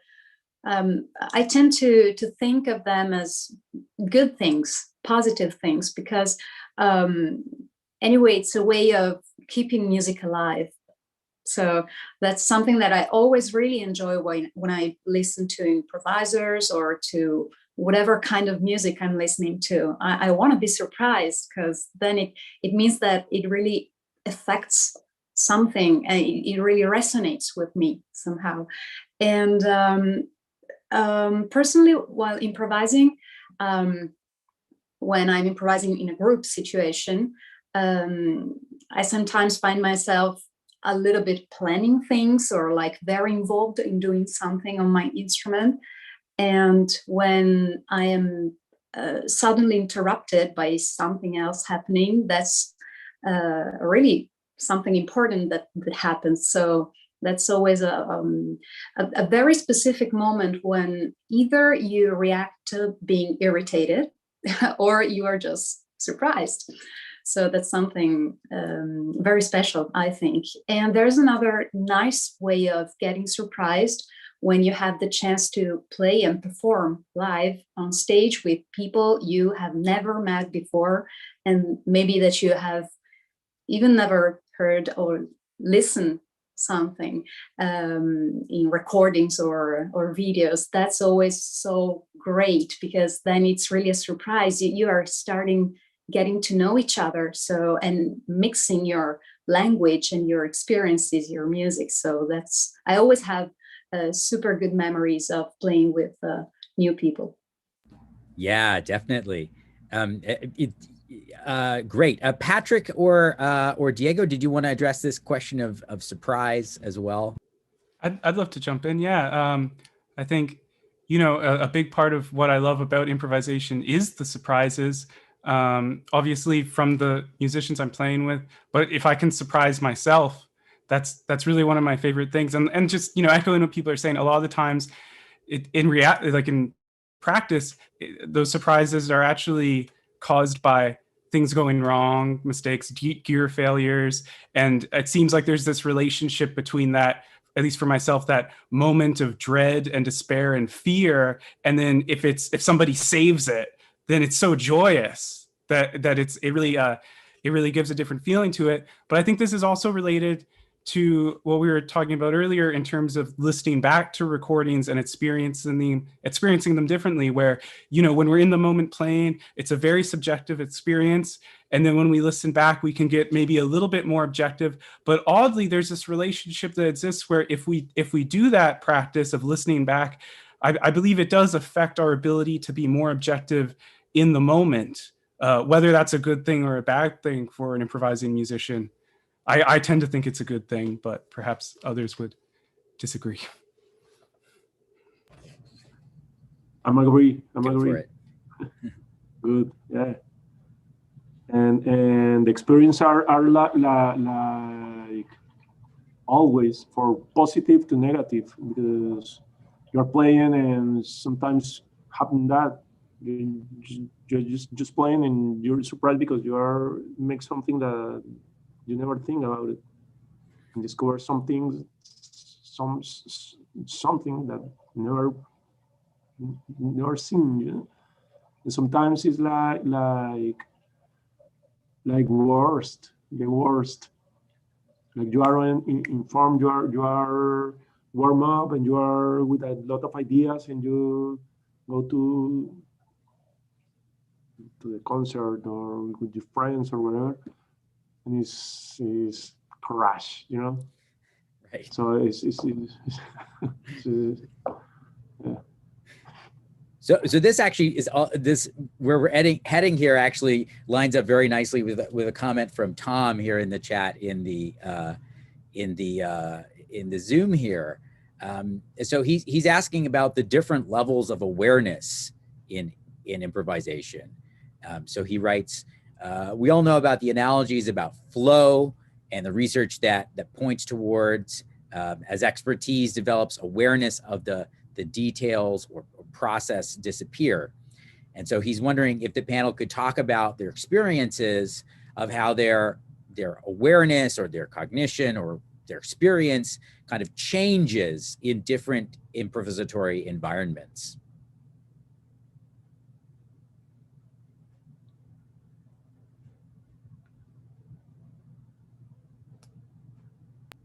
Well, I always say that if I'm playing straight ahead jazz, it should be background music, usually in a venue where people are drinking, because I shouldn't be the actual focus of attention in that kind of context.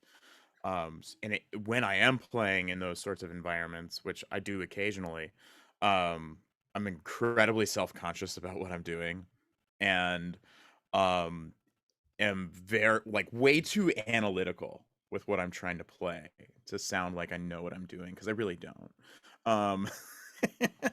And so, but in the free context, because I've come from classical composition and playing a lot of new music and playing Lachenmann and all the other crazy stuff, that's a language that is so gestural and is fluid and timbre based, and that is just so comfortable, and that's where I can get out of my head and listen to other people and really engage. So I think just for me, I know where my weaknesses are, and I think that I get more self-conscious when I'm in a context where I don't really feel like I completely know what I'm doing. Yeah, definitely. Other thoughts, Rich? Yeah, I think there's there's a lot in this notion of levels of awareness that Tom mentions, and I think in some ways it's very similar to any style of improvised music at all. If we're talking about more free improvisation, in that you can become more immersed, and potentially, yes, the more experience you've got at doing that, the quicker you can perhaps engage with that immersion. But where I think it maybe is different is that if, for example, you've had a bad day or whatever it might be that's affected your mood or creative inspiration or whatever the sort of bohemian terms we want to use for it. If I were playing a gig that wasn't as free, I could be functional and I can just get through it and I can do the job and I can do the things that I need to be done to tick the box to do that gig. But I think when you've got sort of a different mental state and you're playing something that is free, which relies on this different sense of awareness and the want and need to interact with various players, I think that gets affected for me more so by the mood I'm in, and whatever day or stress, if I've struggled to park the car on the way in or whatever other things are sort of impacting. And conversely, when you're talking about this sort of experience, and is there a sense that the more experienced you are, you can detach from that a little more? I quite like this, like Borgo's idea of the self-organizing system, and when you're playing with other musicians, you get to this point where the players themselves become this organic machine that's making the decisions for you. And I think once you're in that, and again, the responsibility is diffused amongst a bunch of people, rather than it being necessarily just you and your input doing your part. And then once it gets to that point, or if you're working with players that you can get to that point perhaps a little quicker because you've worked with each other previously, then you can shut all of this comprehension and these thought processes down even more quickly.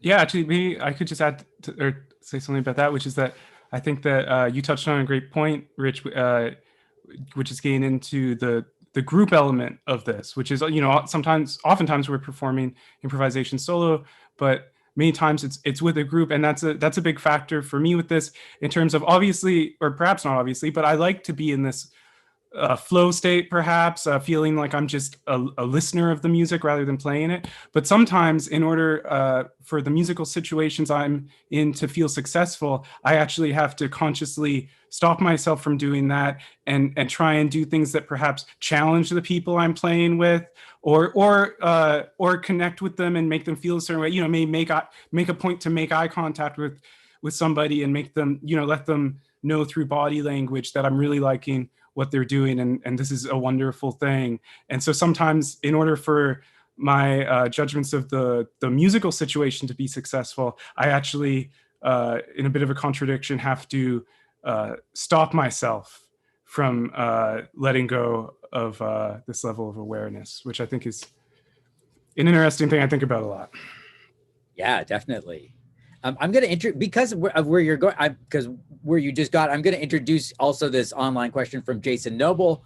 But we can keep talking about levels of awareness and that kind of thing too. I don't want to shut that down. But his question is how would you compare the experience of connecting with other musicians in a group improvisation to the experience of connecting with the non-performing audience members? So that kind of adds another. That's another thing to be aware of, maybe, maybe it kind of builds on the last question in a way.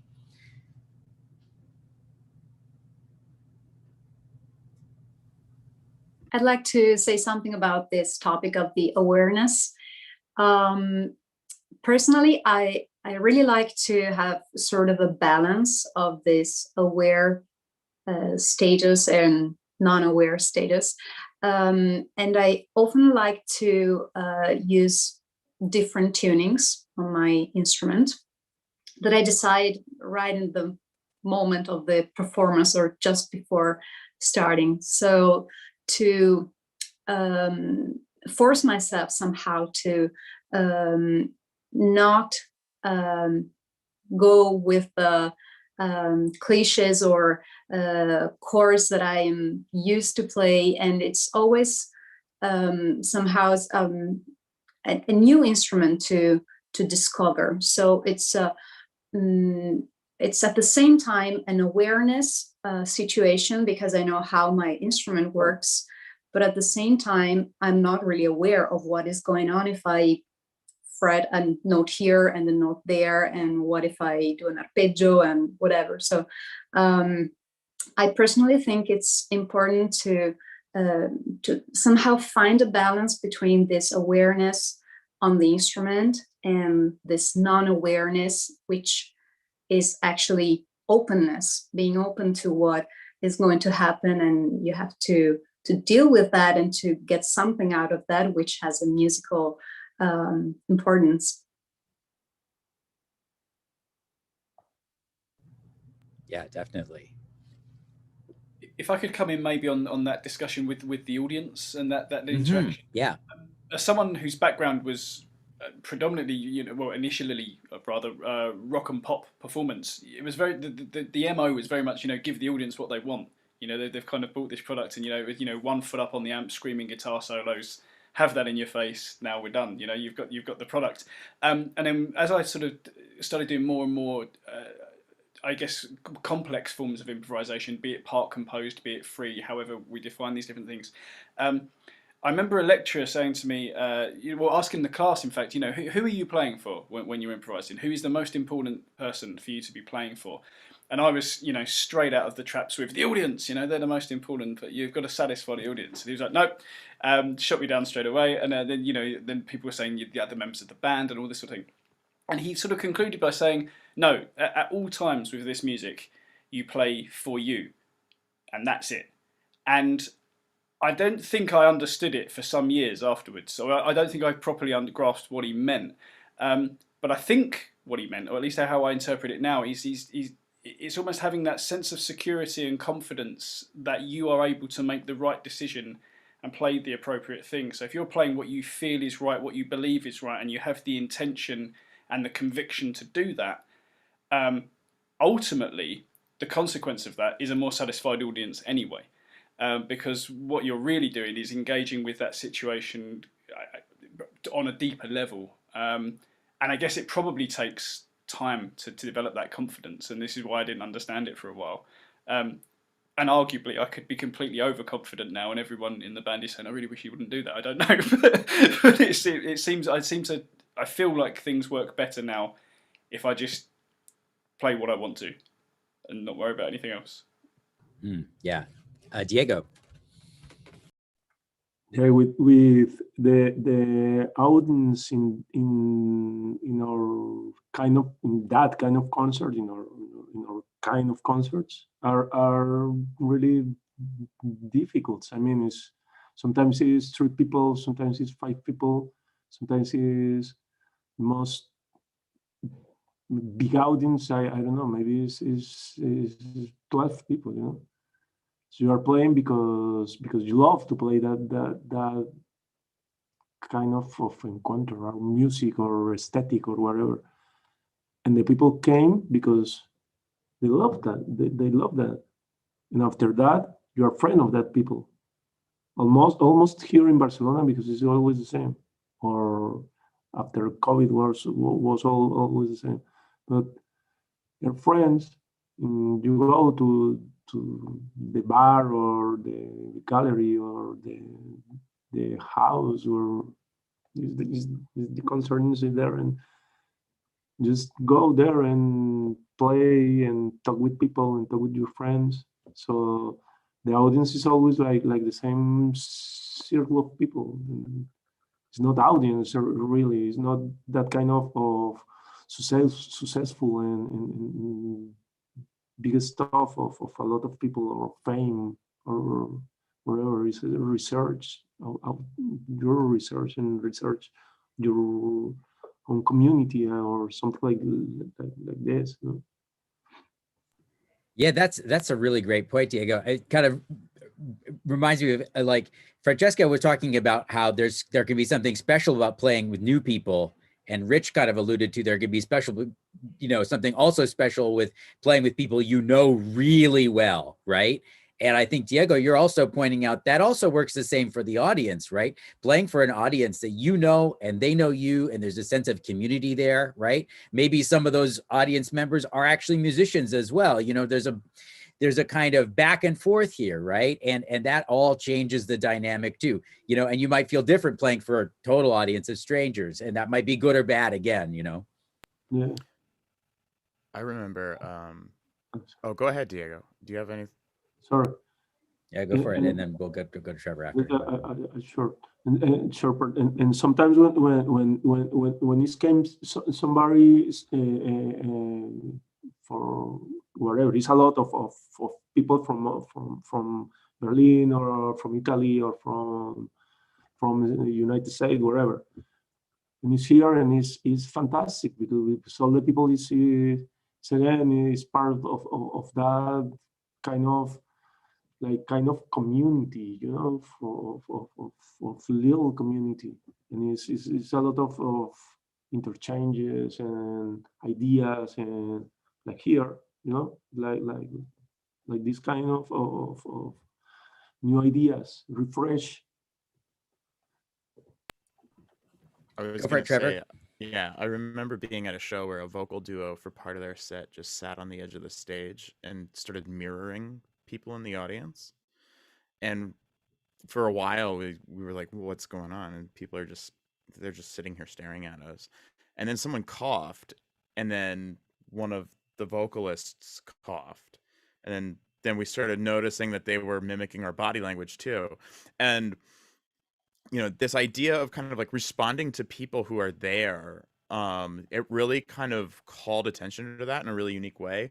And it also kind of places the music that's happening in a particular space, which I think is, really important, especially in the world of free improvisation, where, we tend to be playing in pretty unconventional performance spaces, whether it's a brewery or a used bookstore or an art gallery or wherever, thrift shops I've seen shows in. And so this idea that we tend to be playing in unconventional spaces with acoustics that aren't really designed for musical listening, and that creates this other sort of, so you have like the people that are on stage with you, you have the people that are there to listen to you, and you also have this space that you're in, which sometimes is very suboptimal for what you might be trying to do, and that's going to influence what you try to do. And so all three of these things are kind of what make that one experience unique, and that's the whole thing that makes improvisation so wonderful to the people who do it, is that it is a unique experience, and it only happens that one time, and you're there with these people, there's a community around it, there's this space, and it never happens again. Yeah, right. Absolutely. So this also won't happen again, and we're starting to run out of time. So I want to make sure I get in the voices from the chat, the voices of this interactive audience here. So there's a comment from Andrew Noseworthy. He's saying how he's been listening to this talk and also the improv performances and lectures today, each one after another. He finds it amazing to hear this talk deeply about this practice on the instrument, mostly because it's not his main focus, right? So it's very kind of, again, for a newer audience, right? You kind of take away different things or an unfamiliar thing. I gotta jump around here, but I'll get to all of them. Greg Stott, we just heard his paper. He was responding to your point, Patrick. He says, he operates in a pretty conventional jazz setting, but it's true the deliberate acknowledgement and performance of what someone did, a little comment or cheer on while they're playing, can make an incredible difference in the group feeling. And he says, you can actually even sometimes manufacture the magic with partly premeditated or self-conscious comments. Which I think that's a really great point as well. And then finally, for now, Jordy Haley, who we heard some of his playing earlier today, he says, lucky to have great mentors and peers guide me to a level of awareness that allows a near telepathic improvisational experience. And I think this kind of goes back to some themes we can talk about in our remaining minutes. Again, this kind of mysterious aspect of it, but also then mentorship, right? Teaching, sharing, learning from whether that's formal teachers or learning from people you're playing with, right? If this thing is kind of mysterious, we kind of don't fully understand what we ourselves are doing. How do you then pass that on or share that with someone else?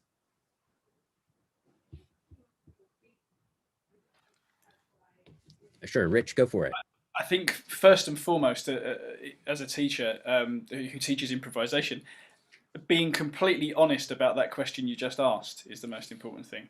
Explaining that and making it very clear that everyone goes through these thought process. Everyone thinks like this initially. Everyone feels like, you know, it's like you've been dropped in the deep end of a swimming pool with no armbands, you know, and this thing, it gets easier to deal with in time, but everyone goes through these stages of self-development and confidence with that. And I think it's very easy to, in any form of teaching, regardless of subject, to forget that and to forget that you were the learner, and to just think, oh yeah, well you just don't think about it, it's fine, just play.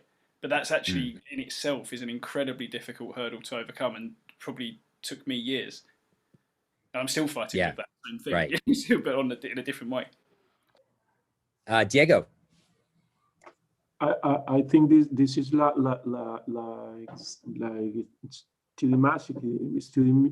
studying music in itself is never-ending path or decision. You're always be there, try to search and develop stuffs and ideas. Maybe you are always play with friends or common people, or I mean, like people who are close to you, and you always learn something and always develop that. And sometimes you just always go to the past and learn something about your old works, you know, all like kind of behaviors with your instruments and with your instrument, and develop that in another point of view. You know, is for me it's like a never end path, fortunately, like the music itself. Right. Absolutely. Some of the other, Patrick. Go for sorry, it. For me, this is the most important question, because I want this music to survive, and I want other musicians to experience the joys that I get from playing in this way. And I think for myself, the way I've seen this most successfully achieved is by, I mean, a lot of it is extra musical. It's simply treating each other well and setting an example as a human being, and creating, encouraging people to continue on this path and making them excited and inspired, but also by not being too prescriptive in the way we try and pass this along. And perhaps instead, Anthony Braxton was mentioned by Trevor, and as well as Tyshawn, and I think they're great examples of musicians who have some very specific practices and languages, but they don't necessarily prescribe you to learn their way. They show you paths to creating your own personal way of coming at this and finding a personal form of expression that's so important to this music. Yeah, absolutely. So we have about 2 minutes left. So I want to give a chance for Francesca and Trevor to address this question before we have to kind of start wrapping things up.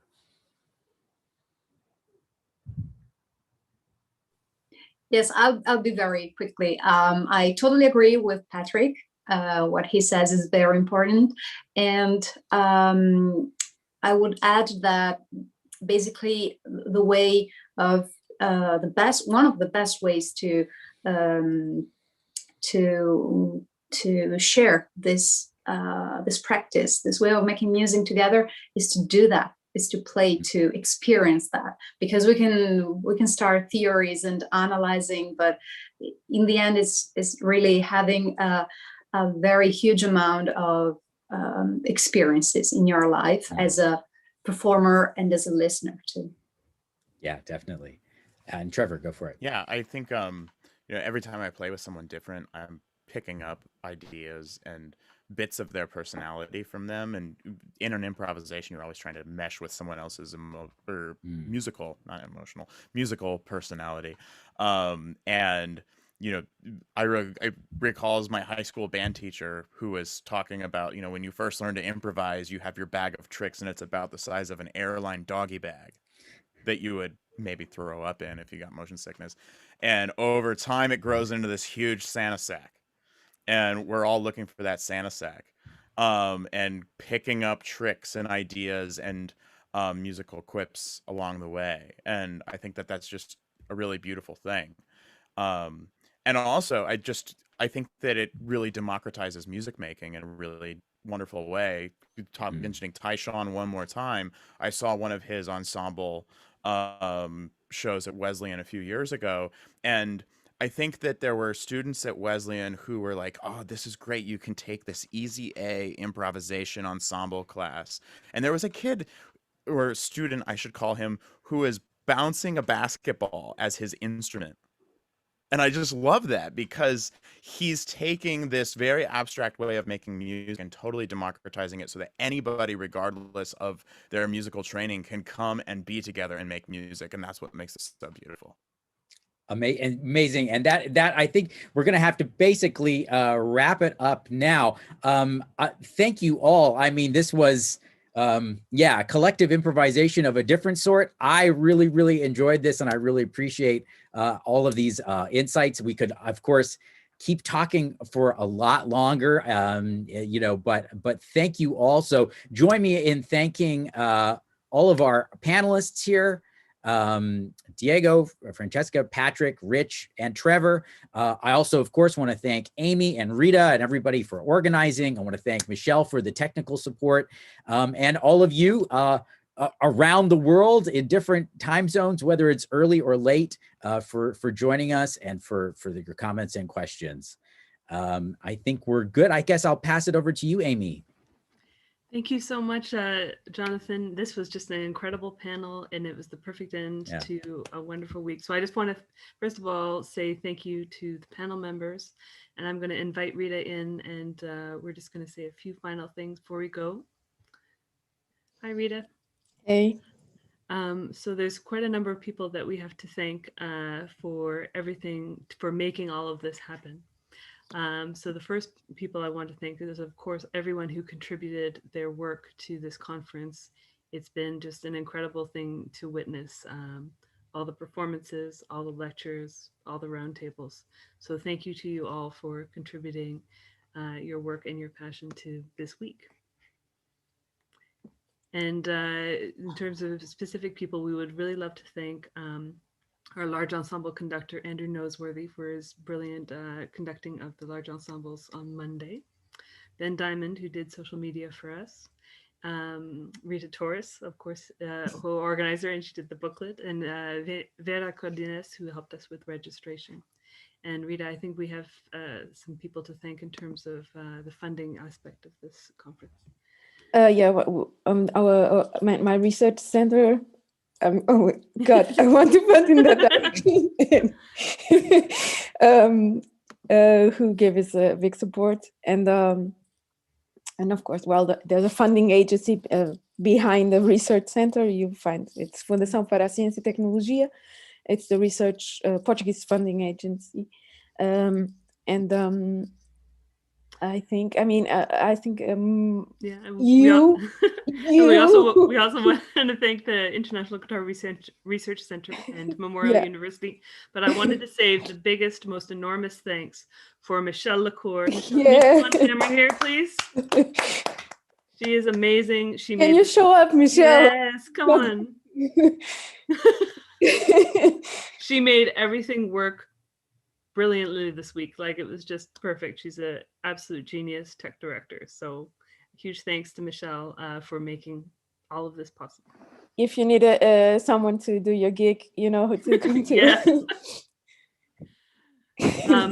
We also wanted to extend an invitation to everybody to come back to the Zoom room. We're going to leave the room open for a while. I just want to say something before you definitely. Yeah. We will be sending you very shortly. I mean, the participants and the guest speakers and so on, an email with practical information on proceedings and receipts and all of that. You will receive information very shortly. So, Amy, please. So we're keeping the Zoom room open for a little while longer, so everyone can come in and socialize if you would like. So please feel free to join us once the stream ends. And as final note, thank you so much, and we will see you soon, I hope, in person. Yeah, and a big applause also to Amy Brandon, please. Thank you very much.